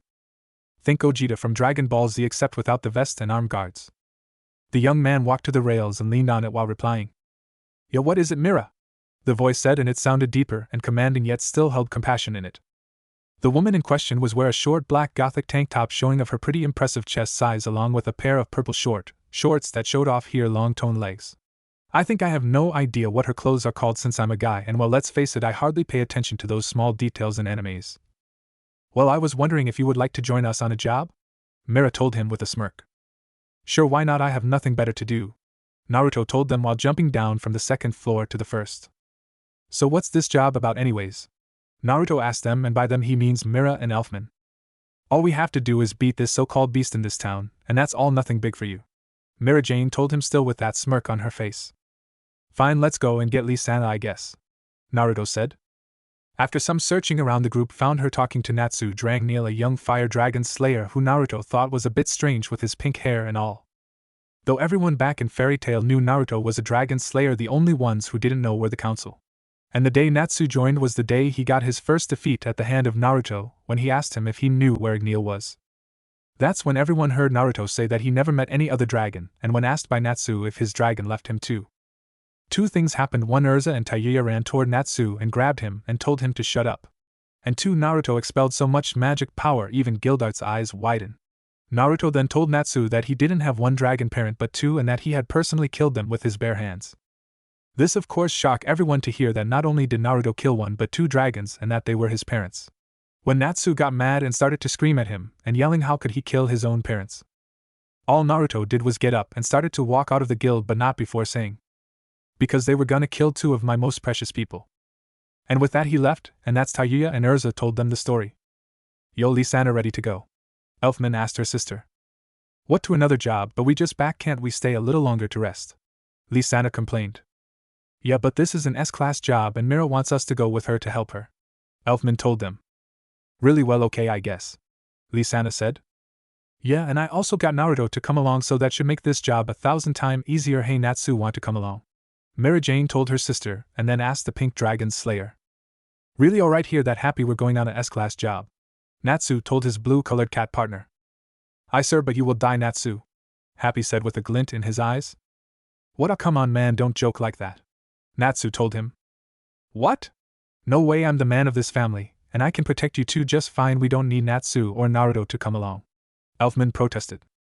What, oh come on man, let me go with you guys, Natsu said while throwing a tantrum. Sorry Natsu, but no, and beside you aren't ready. I'm ready because I'm a man, Elfman exclaimed. Whatever makes you happy, Elfman, but I'm coming along with you three, Naruto said. Why do I have a bad feeling about this job, thought Naruto. Fine, you can come, but not Natsu, Elfman said, knowing that he still couldn't even touch Naruto in a spar no matter how much he trained. Sorry Natsu, I'll take you on a S-class job later. Alright, so for now just go back to the guild and hang there till I come back, okay? Naruto told him. Really? Alright, thanks big brother Naruto, come on Happy, let's go rub it in Gray's face. And with that Natsu and Happy left. Well, let's get going, we're burning daylight, Mary Jane said. And with that the four of them left, never knowing that this would be the day everything would change for them. 6 hours later. Everything had started out fine, and just when everything seemed to be going their way, Elfman tried to take it over and they thought they had won. That was blown out of the water as soon as the monster smacked Naruto with so much strength that he went flying knocked out. When he came to, he instantly went to find them, and he found them alright. Just when Elfman was gonna strike Lysana down, he moved so fast he thought his legs would fall off. And though he made it, he saw that he had just made it in time to stop the fist that was headed for Lysana an inch away from her, and with incredible strength Naruto punched Elfman in the gut hard enough to knock him out. As soon as Elfman was back to normal, he turned around to see both Mary Jane and Lysana run up to him and hug him.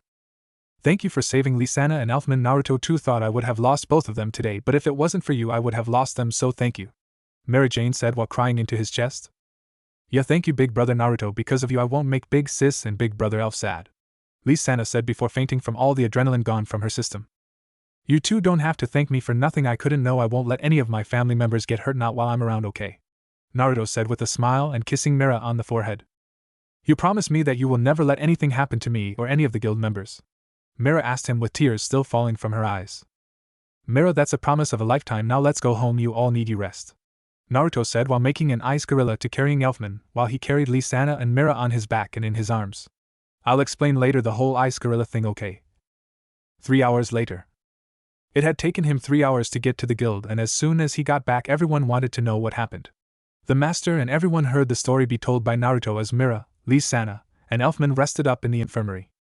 1 week passed and the three were able to check out of the infirmary. They went straight to the master's office to talk to him. Master, may we come in? Mary Jane asked. All she got was a yes. What is it, you three need children? Makarov asked. Master, me and Lysana would like to take a break from doing jobs, Mary Jane told him. Are you sure, you two? All he got in return was a smile and 2 nods of the heads. Well, okay then, Makarov said, and with that the three left his office. While outside, Mary Jane saw that Urza, Tayuya, and Kuratsuchi were calling her over to the basement. I'll catch up with you later, okay? Mira told them before leaving them. Once she got to the bottom of the basement, she saw the 3 other girls interested in Naruto's heart there waiting. Mira, all 3 of us have come up with a way to solve this whole who get Naruto problem, Kuratsuchi said. Really, and what's that? Mira asked. Simple, we share him, that way none of us get heartbroken, and before you say anything trust us, he will accept us just like Natsu is asking Lysana out right now, Tayuya said. Oh well, okay then, but how do we do it? Mira wondered. That's the easy part. And soon the 4 got together to talk about the plan. Later that night, Naruto's room. It was about 8:30 in the night when Naruto got back home, usually his early, but this time he had been following Natsu and Lysana. Not for what you think, but to make sure Natsu didn't screw up the date. And luckily he didn't, so now he was making his way up to his room when he heard something. He stopped and listened, and then he heard it again. It sounded like moans and pants, so he ran to his room in case there was trouble. When he opened the door, he almost blew back from the amount of blood wanting to come out of his nose. What are you 4 doing in my room? Naruto asked in a sort of trance. Waiting for you, so come on, we got impatient, the girls replied. Naruto never even had time to protest, not like he wanted to anyways. The next morning, the rays of the sun shone brightly through the open curtains of the room. And once the rays shone through, they seemed to make their way to the occupants of the room. Once they reached the bed, the first one to be hit was a young man in the middle of the queen-size bed. Morning already, the man said, trying to get up to head to the bathroom like usual. He soon found out that he couldn't get up, and he opened his eyes to look at the reason. And soon his eyes flew open when he found himself sandwiched in between 4 girls, very naked girls. He was about to jump up, thinking he somehow took advantage of them. That is, until the memories of last night came rushing back, and oh boy, what a night it was. He was soon smiling like a man, and because not only did he lose his virginity to 1, 2, or even 3 girls, no, he lost it to 4 girls. And not only that, they went at it like rabbits in heat until the very early morning hours. Hey, wake up, you 4, it's time to get up, Naruto said soothingly as to not scare them. 5 more minutes please, Mary Jane whispered to him. Come you 4, we need to get ready for the day before someone comes and get us, Naruto informed them. Soon, one by one, the girls started to get up, not before blushing like schoolgirls because of the memories of last night. It took them all a little longer to get ready, mostly because the girls were still sore and walked with limps. Though they were limping, that alone didn't do anything to erase the grins and glow they had around them. Soon they all met in the dining room where food was prepared by Naruto for them. Well, did you 4 have a good night's sleep? Naruto teasingly asked them. Shut up, Naruto. Tayuya stuttered out with an atomic blush on her face. The others were no better. Sorry, but now can you explain to me why you four did that? Naruto asked with a serious look. Well, it was because I love you, Naruto, Urza said while looking away to hide her blush. Yeah, and we didn't want to make you choose, so we decided to share you. Tayuya finished for Urza. Do I get a say in this or not? Naruto asked with a raised eyebrow. No, you don't. We know you would never choose one over the other, so we chose for you. Kuratsuchi told him with a smirk. You haven't even been dating us for a full day, and you're already wiped good, Mary Jane said with a too sweet smile. Ha ha, well it seems so. Naruto laughed while scratching the back of his head. Soon they ate breakfast and Naruto told them to go on ahead to the guild and that he would catch up. When they left, Naruto went to take a shower and to get ready for the day. As he made his way to the guild, Naruto could see people waving at him or bowing to him because of his reputation. As soon as he entered the guild, Naruto saw all the men run toward him and get on their knees and bow while chanting. Teach us your ways, O great and powerful lord of the harem.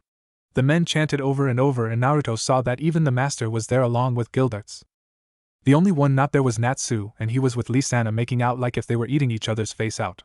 Which was a weird sight for him since they were only 14 years old after all. But right at that moment Mary Jane intervened and started to tell them something he couldn't hear.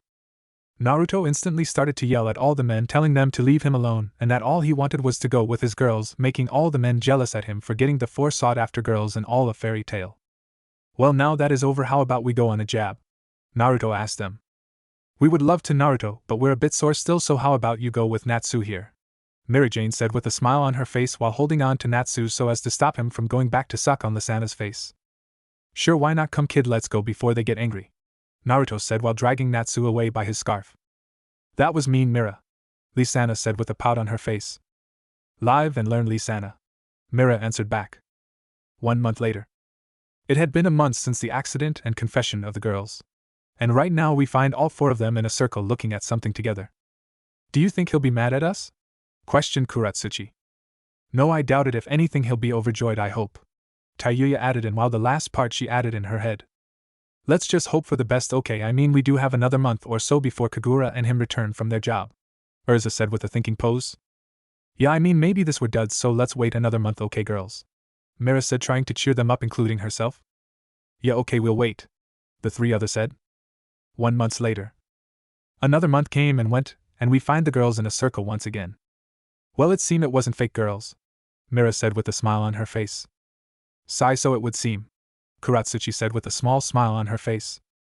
Well, luckily he comes tonight, or should I say he better come tonight, Urza said with a red aura around herself. Relax, Urza, he'll be here after all. The job was mainly for Kagura to gain experience in fighting. Kid might be 13, but man, is she a force to be reckoned with, Tayuya said, getting of their main topic. Tayuya focused, but anyways we'll tell him as soon as we're all home and alone, Mira said to them. Luckily for them, Elfman had decided to move out so as to give them their privacy. And Lee-sana moved in with Natsu in his cabin like home so as to keep him in check.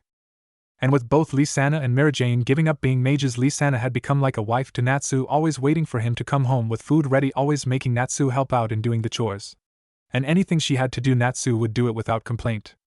Kagura, of course, decided to move into the girls' dormitory with the same reason Elfman moved out. Right, well, we better get going and prepare ourselves, Kuratsuchi said. Right, the others said while nodding their heads. Later that night. The girls made dinner for the 5 of them and waited for Naruto to come home. It took nearly another 2 hours for him to enter the home. And in that instant the girls were immediately hit with a big case of fear and became extremely nervous. Hey there, how's it going, you 4? Naruto greeted while removing his boots at the front door. And Naruto, hey, WWE made dinner, are you hungry? A very nervous Urza asked him. Sure, I could go for some food right about now, Naruto said while looking at Urza strangely because he had never seen the girls this nervous about something. It was scaring him a little bit to not know why they were so nervous. Soon they made it to the dining room and sat down with Naruto at the head of the table as usual. The dinner was filled with laughter after that, mostly because Naruto was recounting his job with Kagura. I'm telling, if Kagura keep up the way she's going, she will soon become an S-class mage. Naruto finished his tell with a very proud smile. Well, that good to hear, Naruto. It's now or never, Naruto. We have something very important to tell you, Urza told him, was again nervous at what his answer would be. I'm sure, fire away, I guess, Naruto said, feeling like he would get the shock of a lifetime, so he tried to prepare himself. But nothing in the world could have prepared him for what came next. Naruto, we're pregnant, the girls said as one keeping their eyes on him the whole time. Naruto on the other hand froze and just looked at them with wide eyes. It took about 10 minutes for those 3 words to register in his brain. When they did finally register, Naruto just got up, scaring the 4 girls into thinking he was mad or didn't want anything to do with them. But to their surprise, Naruto broke into a huge smile and sucked in a lot of air before screaming at the top of his lungs. "I'm gonna be a father, alright." Naruto screamed in joy while running outside and screaming it over and over again. "See, told you he would be overjoyed," Tayuya told them with a smile on her face while she and the others just rubbed their growing stomachs. "Yeah, I guess you were right. Well, let's go and get him before he wakes up the whole town," Urza said with a smile, and the other just nodded and went after him. This would be the start of their family, and though it's small, they hoped it would continue to grow along with their adopted family of Fairy Tail. Hopefully their children wouldn't inherit the guild's destructive nature, though they somehow knew that they would. Time skipped 3 years later, beginning of canon. It had been some very long 3 years for the Fairy Tail Guild, not only in jobs but also in their very own home. Not only did 4 of the most sought-after girls in the guild get married to the same guy, but they also had his children, much to the shock of everyone. And who were these girls, you may ask? Well, let's see then, The first was once known as the demon of Fairy Tail, Jane Strauss, and she had given birth to a beautiful baby girl. The little girl had a very pale-colored blonde hair, and had gotten her mother's eyes and skin tone. Her name was Mary Uzumaki Namikaze Strauss, named after her mother. The second was known as the Sound Queen of Fairy Tail, Tayuya Crimson, and she had given birth to a strong baby boy.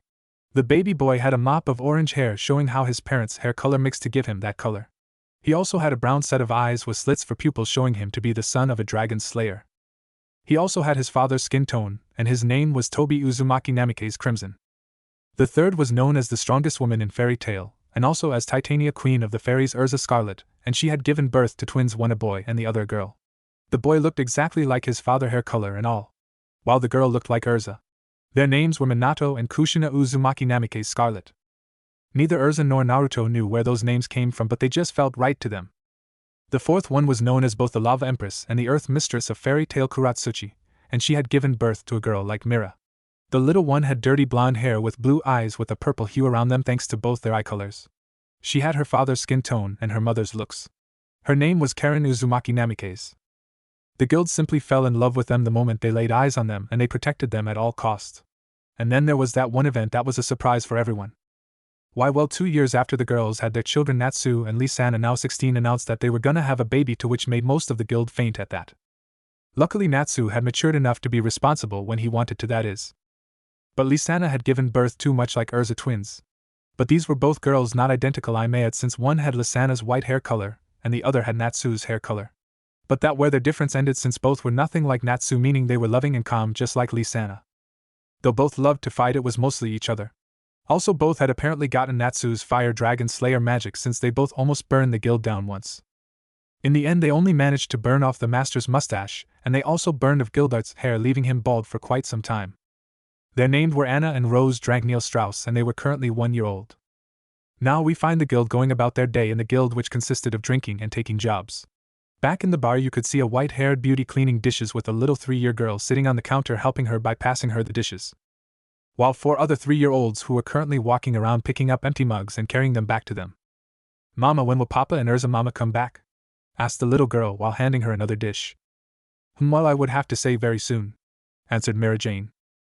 "Oh, and when will Uncle Natsu come back?" she asked with her big round eyes making her adorable. "Why do you want to know about that?" Mira asked, since she never asked about Natsu. "Because it's boring and Uncle Natsu always makes it fun," the little girl groaned out in boredom. "You're so cute, you know that, right, Mary?" Mira Jane told her daughter as they continued their work. Just then the guild door burst open, and out came a loud voice shouting, "We made it back alive!" And the owner of said voice was none other than Natsu Dragneel, or the Salamander of Fairy Tail. And he wasn't alone, oh no, behind him stood a blonde-haired girl with a very well-endowed chest and some very nice curves here and there, just standing there with a huge smile on her face. When Mira saw her, she knew that the girl wanted to join, so she walked around the bar and telling the children to get behind the bar since the guild had started another brawl. Mary Jane navigated toward the blonde-haired girl to talk to her. It took no time at all to get there, since she had done this a million times. Once she was right behind her, she asked the only question she needed to ask. "Welcome, what may I help you with?" Mira asked her, and saw that the girl went into fangirl mode over her, since she was the cover girl for Sorcerer Weekly. Something that annoyed her husband, since he didn't want everyone looking at her with so little on. After the girl calmed down, she asked her question again. So who might you be, Mira asked, hoping to get an answer this time. Oh, right, sorry about that, my name is Lucy. In the guild. While everyone was fighting, Mary Jane was speaking with the newcomer named Lucy. And don't you think we should stop them or something? Lucy questioned Mary Jane about the brawl currently in session. It's always like this, so I just leave them alone. Besides, before Mira was able to finish her sentence, Elfman came crashing into her. It's kind of fun, don't you think, Hug? Mira was able to finish her sentence before she blacked out. Ah. Don't die, Mary Jane, please, you have so much to live for. Lucy screamed while waving her arms around before Gray slammed into her with no clothes at all. Gimme back my underwear, flame breath, Gray shouted while Lucy tried to cover her eyes so as not to see, though she was peeked through her fingers. Gray then took notice of her and approached her while saying, Excuse me, ma'am, but may I please borrow your underwear? Gray asked, only to get hit in the face with a bat that God knows where Lucy was able to get from. After this happened, Lucy began to try and retrieve Myra's soul so as to bring her back to life. It was then that Kana started to channel magic energy into her cards so as to try and stop the brawl. That's enough, guys, I suggest you knock it off, Kana said while brandishing her cards while a magic circle appeared in front of her. So enough, everyone was firing up their magic so as to take it to the next level. Are they really going to use magic inside the guild? Lucy questioned to no one while holding Happy as a shield. Just then a huge figure hidden in shadows appeared while saying, Would you people stop bickering like children? The figure commanded more than asked. Soon all fighting stopped and looked at the person. Oh, master, you were here all the time? Mary Jane asked, seemingly unharmed from before. Did you say master? Lucy screamed, even more frightened than before. Ha ha, look at all your faces, guess this makes me the win, Natsu began to say before the figure stomped on him. Looks like we have a new person waiting to join us, the figure said.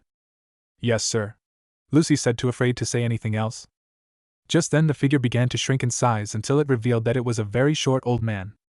Nice to meet you, young lady, the old man said to her. Is he really the master? Lucy asked. Of course he is. Allow me to introduce to you the third master of Fairy Tale, Master Makarov Dreyer, Mary Jane told her with a smile on her face. Just then the master turned around and jumped up to the railing on the second floor and cleared his throat so he could speak clearly. You've gone and done it again, you bunch of clods. Just look at all this complaints that the council sent me this time, Makarov told them while holding a stack of paper in his hand. Everyone in the guild looked down at this in shame, thinking they had angered their master. Are you all a bunch of children? All you people do is get the higher-ups mad at me. The master went on, sounding harsher by the second. But all I have to say is the said, and instantly the papers in his hand were lit aflames, and he proceeded to throw them down to the first floor, where Natsu jumped up and grabbed them with his mouth. To hell with the Magic Council and their rules. Now listen up, my children. Any power that surpasses reason still comes from reason, right? Magic isn't just something you can play with. It is a talent that only works when the flow of energy inside you and the flow of energy in the natural world are in perfect balance. It only works when one has a strong mind and the ability to focus. It should take over your being and come pouring out of your soul. If all we do is worry about following rules, then our magic can never progress. Don't let the council scare you. Follow your heart and the path you believe in, because that's what makes the Fairy Tale Guild #1. As soon as the master finished his speech, everyone started to cheer and put up their right pointer and thumb fingers in the air in the fairy tale's symbol of acknowledgement. Yeah! The entire guild screamed along with the children who had just come out from behind the bar.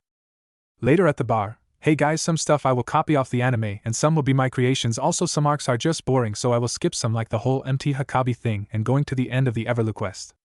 Well, Lucy, where do you want your stamp? Mary Jane asked her behind the bar while going through the drawers looking for the guild stamp. Oh, I can choose its location, Lucy questioned.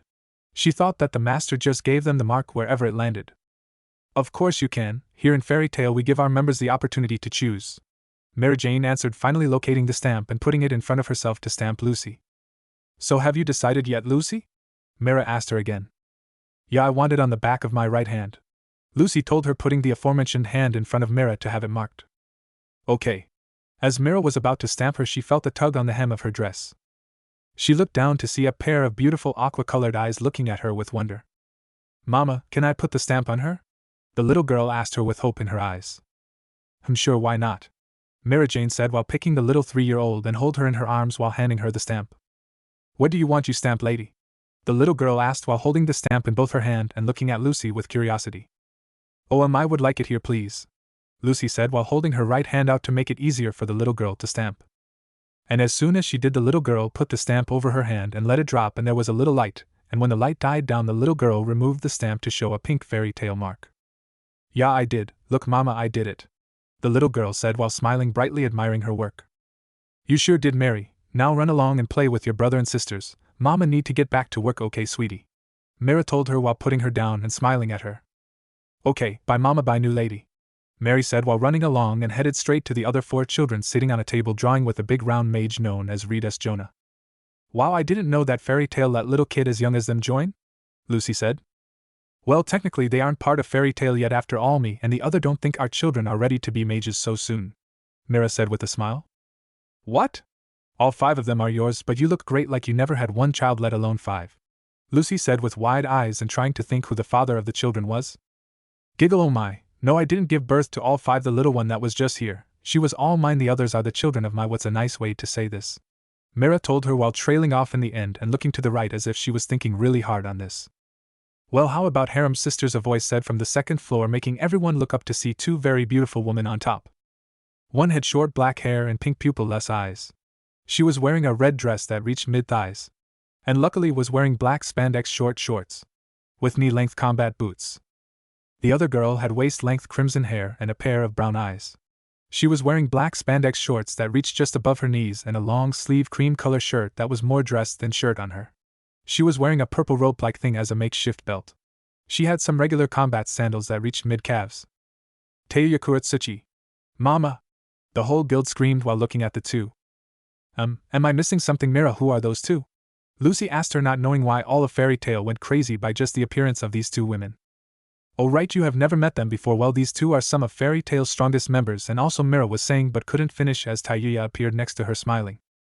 I'm one of her harem sisters, Tayuya said, smiling like saying she was a part of a harem was an everyday thing. Wait, you mean all 3 of you share the same you know man? Lucy said, though the last part sounded more like a whisper than anything else. No, not just us 3, Blondie, there's 4 of us, and the 4th is currently on a job with our husband, Kuratsuchi said, carrying a little girl with dirty blonde hair and holding the hand of an orange-haired boy.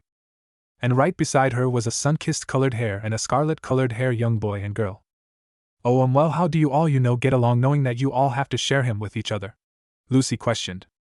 Well, we were the ones to decide to share him after all, Mary Jane said with a smile while picking up her daughter Mary and Tayuya picking up Minato and holding on to Kushina's hand.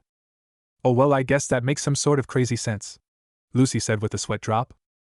A few minutes later, after everyone had calmed down from the sudden appearance of Tayuya and Kuratsuchi, everyone went about their business, mostly drinking and taking jobs. We currently find Tayuya, Kuratsuchi, and Lucy at the bar. They had spent most of the time talking and getting to know one another. Lucy had noticed that Natsu had somewhere between the time of her getting her guild stamp and meeting both of this girl had disappeared. She later saw him enter with a white-haired girl. He was carrying a small girl, while the white-haired girl carried a little boy.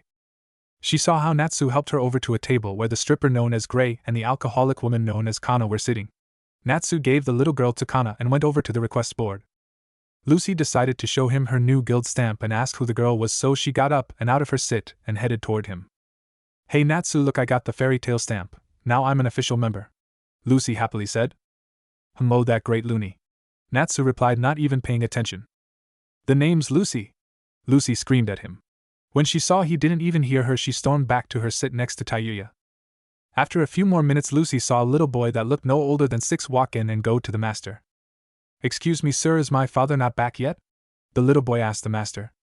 Romeo, you're starting to annoy me with this. You're a wizard's son, so act like it, the master responded rather harshly. But my father said he would be back in 3 days, and it's been over a week now. Please, can one of you go and look for him? Romeo asked him. If I recalled, Mikao took the job in MT Hakabi, the master said, more to himself than to anyone. Yeah, and that's not too far from here, so please can someone go and look? Romeo pleaded. Look kid, your old man's a wizard, so why don't you go home and have some milk and cookies and wait for him? The master said to him. You jerk, Romeo yelled while punching the master in the face and running toward the exit. I hate you all, Romeo screamed while running away. Everything after this is the same as in the anime. Sorry, I just always hate these episodes, so this will be the ending after the whole Everlu stuff you know when they face off those wizards who tried to eat Happy. Time skip. It had been a couple of days since Lucy joined Fairy Tail, and not only did she save a guild member but also helped a son get a hold of a book which his father wrote for only his son. Not though Lucy and Natsu were on their way back to the guild, and were going through a forest as Happy said that this was a shortcut. When they finally made it out, they heard a suspicious sound and Natsu jumped straight at it, intending to fight it. Do you always have to fight? She asked worriedly. A clock-like man asked with Lucy inside it. This was one of Lucy's celestial spirits' horologium, the clock constellation. She said to the cat. Happy joked. After about 30 minutes of fighting the enemy who turned out to be Gray, the group made a little camp so as to rest for a few minutes. So what were you doing out here, Gray? Lucy asked, wondering what exactly he was doing. Well, I had just finished a job and was heading back to the guild through this shortcut when I had to use the bathroom, and then you guys came and attacked me. Oh, and if I was you, I'd hurry back to the guild, Natsu. Gray told them while saying the last part to all of them rather seriously. Why I don't take orders from you, Ice Pick? Natsu said, a little angry that Gray was giving him orders. Well, how about because Urza and Naruto are due back at the guild any day now? Gray said to him, and now Natsu looked scared. Wha, why didn't you say that from the beginning? Oh crap, we gotta hurry. Natsu said, now really scared, and started to gather his stuff so as to start heading back to the guild as soon as possible.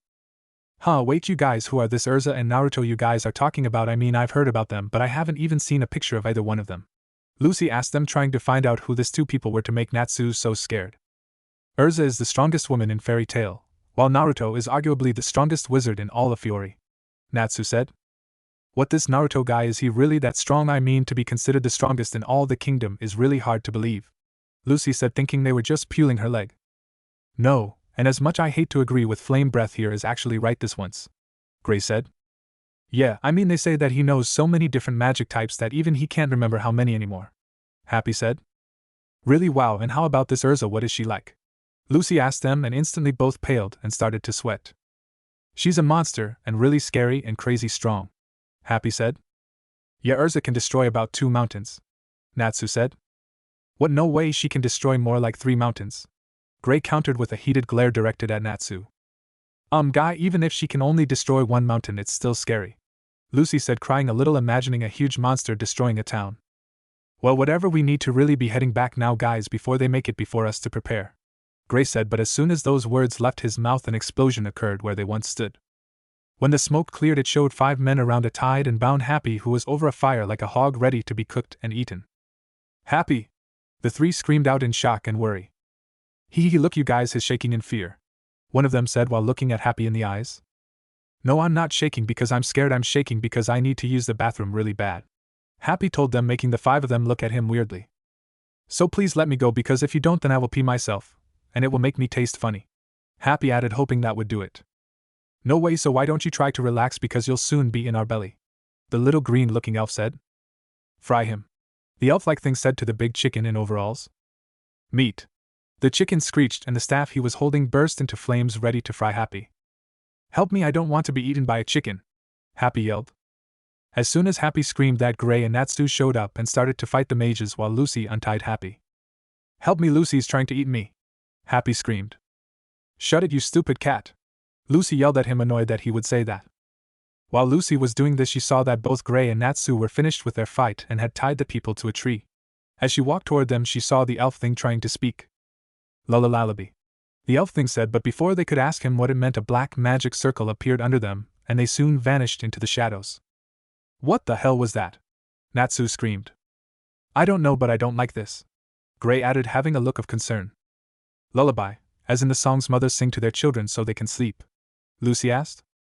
Lisana sings to Anna and Rose every night, maybe she knows what this lullaby is, Natsu said. Look, it doesn't matter, let's just head back to the guild and tell the old man okay, Gray told them, and all he got was nods of understanding. Somewhere in another town, making their way down a road where 2 people, one was tall and muscular, about 6 feet 2 inches, with neck-length blonde sun-kissed hair. He was not wearing a shirt, which got the attention of all the women around. All he had on was a white umbu-style pants and black boots with an orange sash-like belt. The other was a beautiful woman with scarlet hair that reached her well-rounded behind. She had armor chest plates and a navy blue skirt with black knee-length boots. She was probably around 5 feet 10 inches, barely reaching the man's chest. The man was currently carrying a giant horn in one arm like it was nothing. So do you think the guild really did those entire thing we've been hearing about, or just him? The man questioned the woman.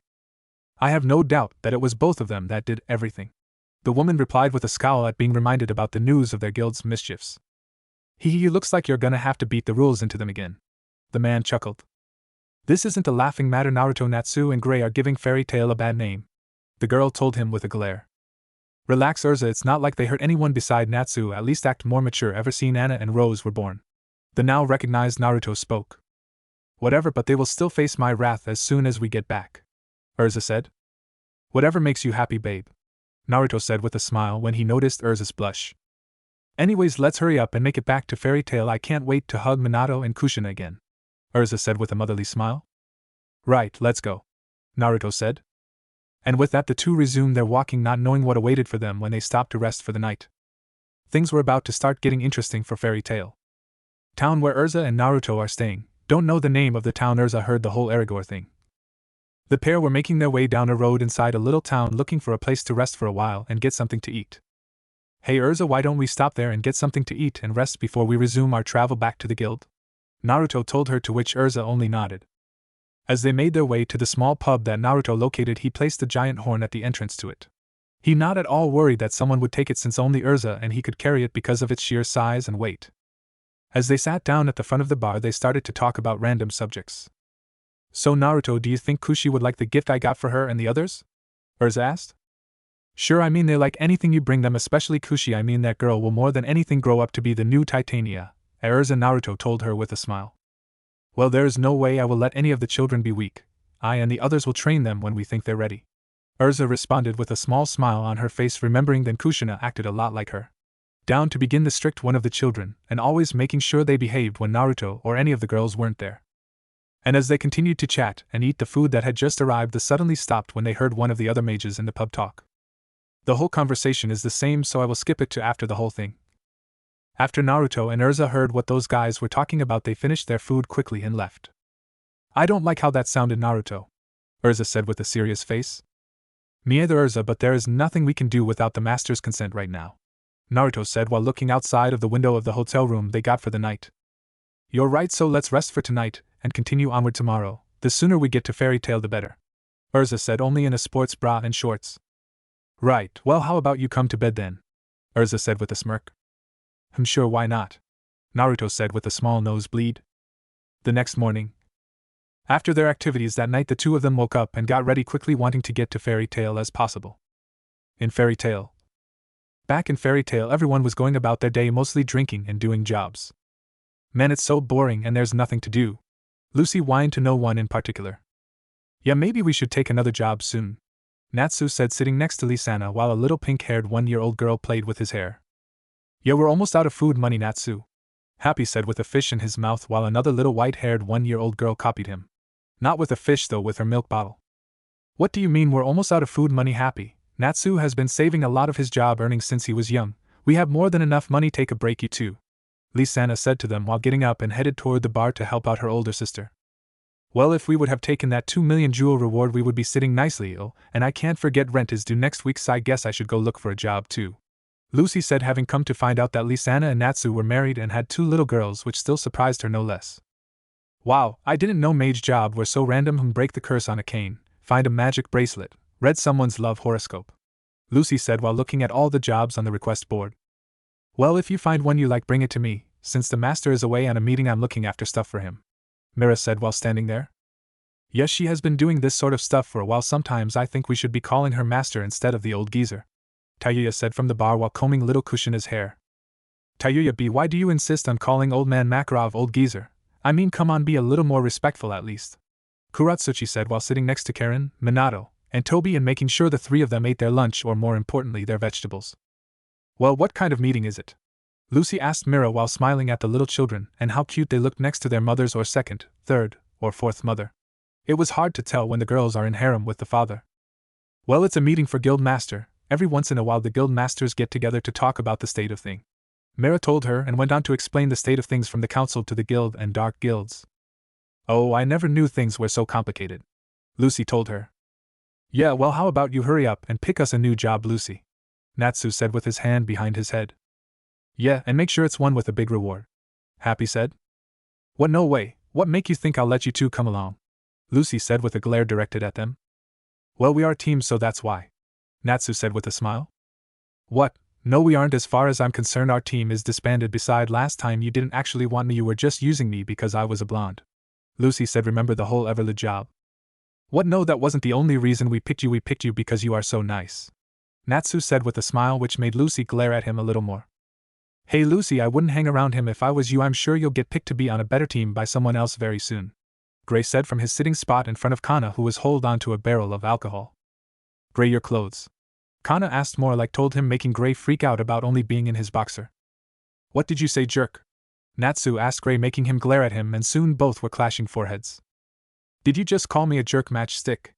Gray told him with an icy glare, laughing face. And what if I did, you stupid ice cube? Natsu returned with a fiery glare. Soon both were throwing around lame insults at each other. I don't think I can take much more of their lame insults, Lucy said. Well, that Natsu and Gray for you, hee hee, I think it's cute, Mira said while giggling. How about you join my team then, Lucy? The team of love, said an orange-haired man with a green jacket and glasses. This guy's name was Loki. I have to keep my shades on every time I look at you or I will blinded by your beauty, Loki said while fixing his glasses. Do girl really fall for this? Lucy asked, more disgusted than anything. But as soon as she said that, Loki saw the key on Lucy's waist and started to freak out. You're not a celestial wizard, are you, by any chance? Loki asked while starting to back away. Yes, she has cows, crabs, and other stuff, Happy added in while munching on another fish. Ah. Why must fate be so cruel? I'm sorry, my dear, but we can't be together anymore, Loki screamed while running away and crying. What got into him all of a sudden? Lucy asked Mira, a little freaked out about the whole thing. Well, rumor has it that Loki dated a celestial wizard once and broke up, and well, they say it didn't end very well, Mira told with a smile. Then out of nowhere Natsu went flying into Lucy, making both hit the ground. That looked painful, Mira said while smiling. Just when Natsu got back up to charge at Gray, the doors to the guild hall burst open, and there standing at the entrance was Loki, who looked really scared and then shouted. We got bad news, Loki screamed, getting everyone's attention. Urza and Naruto are back, Loki finished, and out of nowhere everyone started to panic. Wow, just a mere mention of those two's name, and everyone starts to panic, Lucy said from her place in front of the bar. Well, Urza is the strongest woman in all of Fairy Tail, and Naruto is considered the next master of Fairy Tail, as well as arguably the strongest mage in all of Fiori, Mira told her while smiling even more brightly, if that was even possible. TCH, more like a freaking monster when it comes to power, Tayuya said, though it sounded harsh. They could see a big smile on her face. Well, whatever the reason for his inhuman power, we're lucky he's on our side, Kuratsuchi said with a smile. Soon the whole guild started to hear the sounds of footstep, and everyone started to shake in fear. Those sound like their footsteps, one mage said while sweating a little. I bet they heard about what happened in MT Hakabi, Kana said to Mikao. Really, oh man, I'm a goner, Mikao said. Soon two shadows appeared at the entrance to the guild, and everyone held their breaths. We're back, everyone, Naruto said with a smile on his face, still carrying the horn. Papa! Mama! The guild heard 5 voices and saw 5 little children running towards them. Huh! Oof, oh hey there you 5, what's up? Naruto asked the 5 of them while putting the horn down. Naruto, Urza, what is that you have there? One mage asked them both. It's the horn of the monster we defeated. The villagers were so grateful they decorated with jewel and gold and gave it to us as a reward for saving them. Why do you have a problem with it? Urza asked them while glaring at them. No, not at all, both answered scared. Welcome back, you two, Mira said with a smile at seeing the children telling their father about what they had done while in their absent. Is the master here, Mira? Urza asked her. No, the master is at a meeting right now, Mira told them. I see. Well, are Natsu and Gray here? Urza asked again. Oh hey there, Urza, we're just here hanging out like good buddies do, Gray told her. Natsu responded. What's wrong with Natsu? He's acting like happy, Lucy asked, a little freaked out, though that feeling was nothing with what she was feeling while looking at Naruto. Why do I feel like I've seen him somewhere? I feel like I should be happy he's back, but why? Lucy thought while looking at Naruto. Well, Natsu challenged Urza and Naruto to a fight a few years ago, and Urza beat him up pretty bad, Mira said. And when Natsu fought Naruto, he never even got to move. Ha ha ha, I thought it was really funny, Tayuya said, remembering that match. Yeah, and after that Urza found Gray stripping in front of the kids and beat him up before he and her words corrupted them, or that's what she said anyway, Kuratsuchi said while looking at the kids dragging Naruto towards the bar. And after that Loki began, an idiot tried to hit on Urza with Naruto right in front of him, and ended up getting his ass kicked 10 ways till next week, Kana said while hitting the barrel again. Well, that was stupid of him to try and hit on a married woman with her husband right there, Sai. I just feel sorry for him. After all, from what I hear, Naruto is really powerful, so to lose to Naruto seemed like overkill. No, Lucy said while imagining the whole 5-second fight between Loki and Naruto.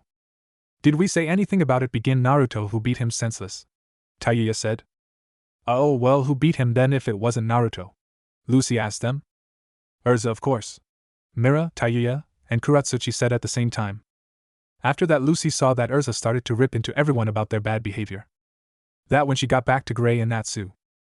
Natsu, Gray, I need to ask you two for a favor, Urza said, shocking everyone including Taiya, Kuratsuchi and even Mira.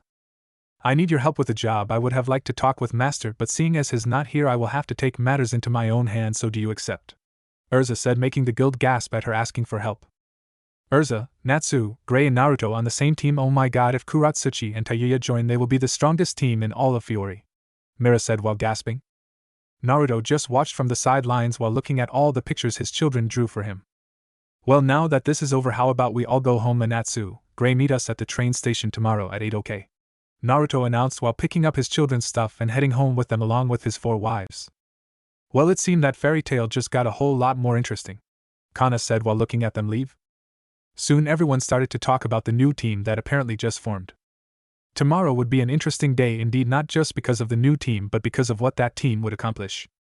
The next morning saw to Naruto and the girls waking up rather earlier than usual for one reason only. Their children had ran inside their room and jumped on their bed to wake them up. Soon they were all awake and Mira along with Kuratsuchi started to make breakfast. Naruto was now seen sitting on the table reading the newspaper with a copy Sorcerer magazine on the table. His children were sitting on the table drawing while munching on some chocolate pancakes that Mira had made. Hey daddy, is it true you're leaving again? Karen asked while looking up at him from her paper. Yes, I guess I am, but it will only be for a few days at most, so don't worry about okay, Naruto said with a smile while Mira and Kuratsuchi gave Urza, Taiya and Naruto their food. But you just came back, can't you stay for a while longer, Papa? Minato said with a frown on his face. I know, but this is really important, I swear, and Urza will come with me as well, so don't worry, we'll be back before you know it, Naruto said while ruffling Minato's hair. Now come on, let's eat this delicious food Mira and Kuratsuchi made for us, okay? Urza said with a smile at seeing her family. She saw as Naruto talked and fed his children while also making sure to be a good role model and eat everything on his plate. Whether he liked it or not, since they found out that all their children were daddy's kids. They always did everything he did, so he started to act a lot more mature so as to make sure they did the right thing. The girls were all smiling at the scene before them. They still couldn't believe what a great father Naruto was. Sure, they almost killed him during their pregnancy and during their labor, but the way he smiled at their kids was amazing. They could literally feel the love coming of him whenever he smiled at his children or when he interacted with them. Well, let's hurry up and finish our breakfast so we can head out toward the train station, Naruto, Urza said, still with a smile on her face. Right, okay, then let's hurry up then, Naruto said with a foxy smirk. Soon the table was filled with laughter and stories while Naruto smiled at Urza and the other girls. But Urza's smile looked shaky whenever she smiled at Naruto, something that the other noticed, and only raised an eyebrow at her strange behavior. 1 hour later. An hour later, Urza and Naruto were heading towards the station with Naruto pulling Urza's impressive cart of suitcases.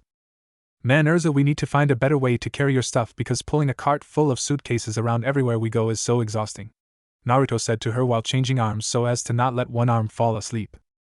Well, if anyone can find a better way, it'd be you, dear, Urza said while smiling at him and holding his hand. It was rare for Titania to show this much affection even to him because of her strict reputation. Naruto, I have something to tell you, Urza had begun but stopped when they heard the voices of Natsu and Gray fighting again. They looked forward and saw the two of them butting heads with the blonde-haired girl that joined the guild recently. Urza then saw that Naruto had stopped moving and had a weird face on. Naruto, are you okay? Urza asked him, concerned something might have happened. Yeah, I'm fine, but that girl, why do I feel like I know her for some reason? Naruto said, making Urza look at him weird again. Who knows, but we should go and stop those two from destroying the train station, Urza said, making Naruto nod and smile at her.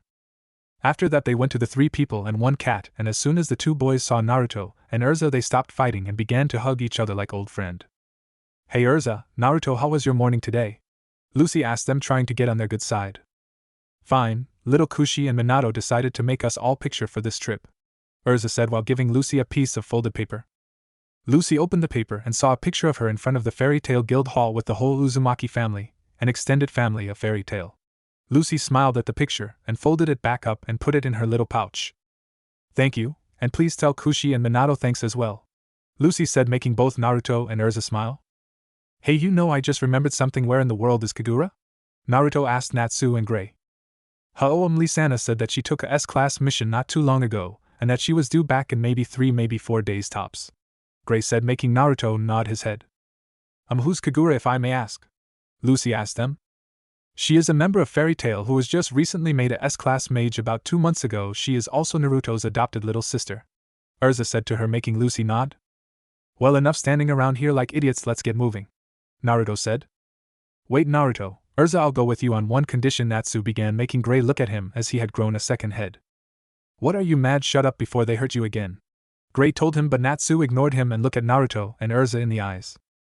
I'll go with you if you two agree to fight me when we get back to Fairy Tail, Natsu told them, making Gray and Lucy freak out. Do you have some sort of death wish or something? Gray asked him. I'm a lot stronger than I was before, so this time it'll be different, Natsu said confidently to the two of them. Yes, I can tell you've improved, but to whether or not you can beat me, well, that we will have to wait and see. I accept you challenge, Natsu, Urza said with a small smile. Well, if Urza accepts, then so will I. It should be fun, that's for sure, at least, Naruto said, and with that the 5 of them boarded the ship, followed by Happy. In the train ride. When the train started to move, Natsu had instantly fallen over from motion sickness. Luckily, Naruto knew a spell to fix his motion sickness for a short period of time. While they were on the train, Lucy saw that Naruto and Urza were sitting on one side and that Urza had her head on Naruto's shoulder, while Gray was sitting with her and Natsu was on the floor trying not to puke. Wow, those two really seem happy and so in love with each other, Lucy whispered to Gray, who just looked at her and nodded. Yes, from what Kagura told me, Naruto has known Urza, Kuratsuchi, Taiya and Mirajane for a very long time, so it's no surprise that they love so much, though it's a bit weird to see her like this after always seeing her so strict and scary, Gray said while looking at them only for a brief moment, then returned to look out the window. After another few minutes, Gray looked at Urza and Naruto and decided to ask them about the so-called mission. So Urza, Naruto, what is it we're after here? Gray asked while looking at them, making them both look at him, and Urza decided to answer him. Well, while on our trip back we overheard something that caught our interest, Urza said, making Lucy and Gray look at her.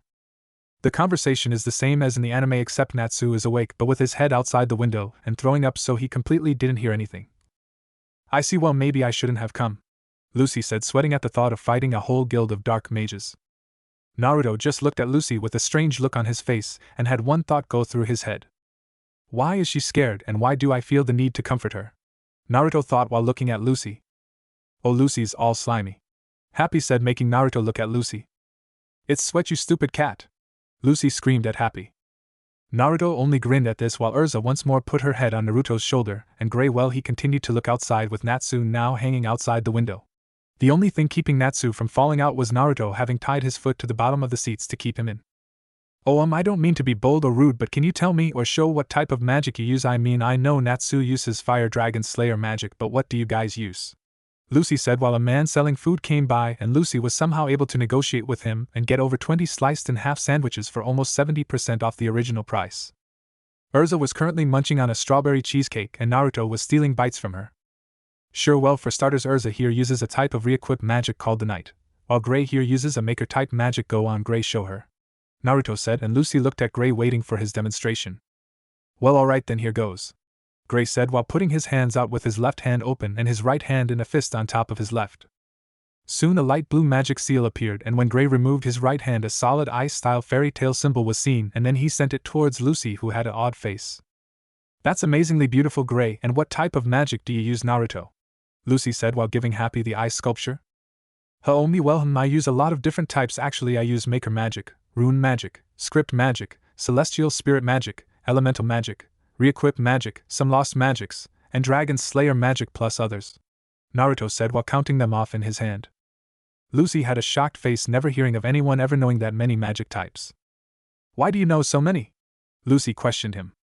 Oh, well, I like to be well-rounded, so to speak. You never know when you might need another type of magic, Naruto said while sneaking a bite from Urza's cake. Oh, I see. Wait, did you say you know celestial spirit magic? Lucy asked, not knowing if she heard right. Yes, I recently got a hold off one of the 12 zodiac keys. See, Naruto said, showing her his golden key around his neck. Wow, that Aries the Ram, how did you get it? Lucy asked while looking at the key in front of her. Well, a dark mage was in possession of her key before me, and when I saw how she treated her, I got mad and beat her till she handed me the key, Naruto said, making Lucy nod her head since she hated when a celestial wizard mistreated her spirits. After some time passed, Naruto pulled a very dizzy Natsu inside and laid him on the other booth across theirs. 15 minutes later. After getting off the train, they were about to head over to try and find a hotel to rest before going on to the Eisenwald Guild to stop them. That's when Lucy noticed something. Hey, have you guys seen Natsu anywhere? Lucy began before all four of them while five with happy turned and saw Natsu sticking his head out the now moving train. The five of them stood there standing looking in Natsu's direction with sweat drops going down the back of their heads. We forgot Natsu on the train. Naruto deadpanned while everyone else just nodded their heads. Shouldn't we go after him? Lucy began, and when she turned around she saw Urza giving their luggage to a train station staff and telling him to take it to their hotel room. 10 minutes later. After leaving their stuff at the hotel, they went to find a magic mobile to try and catch up to Natsu faster. Now we find Naruto in the front powering the vehicle with his magic, and they were going so fast that everyone inside the car was glued to their seats. Slowed down and Naruto Gray tried, but the sheer speed was making it hard to speak. Sorry, not gonna happen, not until we get Natsu back. Naruto shouted from his position. After a few more minutes of driving, Naruto started to slow down because they had started to get close to the train. Alright Gray, get ready to jump. Naruto shouted, making Gray get wide eyes and then nod his head. Just when Gray was about to get on the roof to hop on the train, an explosion in the train, and soon enough Natsu came out flying, hitting Gray dead center on the head with his head. Naruto instantly stopped the car when he noticed that Gray and Natsu were sent flying out of the car. When Naruto backed the car up, everyone came out and looked at the two of them. Are they dead, Urza? Happy asked her, since Urza was currently slapping them in the face so as to wake them. After 5 minutes of this, the boy finally got up and rubbed their foreheads. That hurt, you idiot, what the hell is your head made of? Gray asked him while rubbing his head. I was gonna say the same thing, you stupid ice cube, Natsu said, but before they could start arguing, a huge beam of light, almost laser-like, hit both of them dead center. Lucy was surprised and looked to see who did it, and was surprised to see it was Urza who did it, and just kept looking at her. What the hell was that, and why is Urza's mouth smoking like that? She couldn't be there's no way she could be right. These were the thought going through Lucy's head at the moment, that she completely ignored the entire conversation between them until she heard the word lullaby again. That's when she finally remembered what lullaby really was, and she grew pale. Guys, lullaby, it's death magic, Lucy said, making them all freeze and look at her. Lucy, are you sure about this? Naruto asked her, to which Lucy only nodded, which prompted Naruto to get on the four-wheeler and back it up for them to get on. Well, if Lucy is right, then we don't have a second to lose. Get on, I'm gonna put this bad boy through the grinder to get us to Ashibana. I have a feeling about that place, Naruto said, and once everyone was on board, Naruto floored it to try and get there as soon as possible. This would be Lucy's first time seeing either Naruto or Urza fight, and she couldn't wait. But why was she so sure that she had somehow met Naruto before? Well, you'll have to wait and see till next time. What if Naruto Dragon King Fairy Tail Council bashing? And thanks for watching my video till the end. If you enjoyed this content, then do consider subscribing to my channel, and leave a like if you guys need the next part. Comment down, and thanks for watching the video, and see you guys in the next video.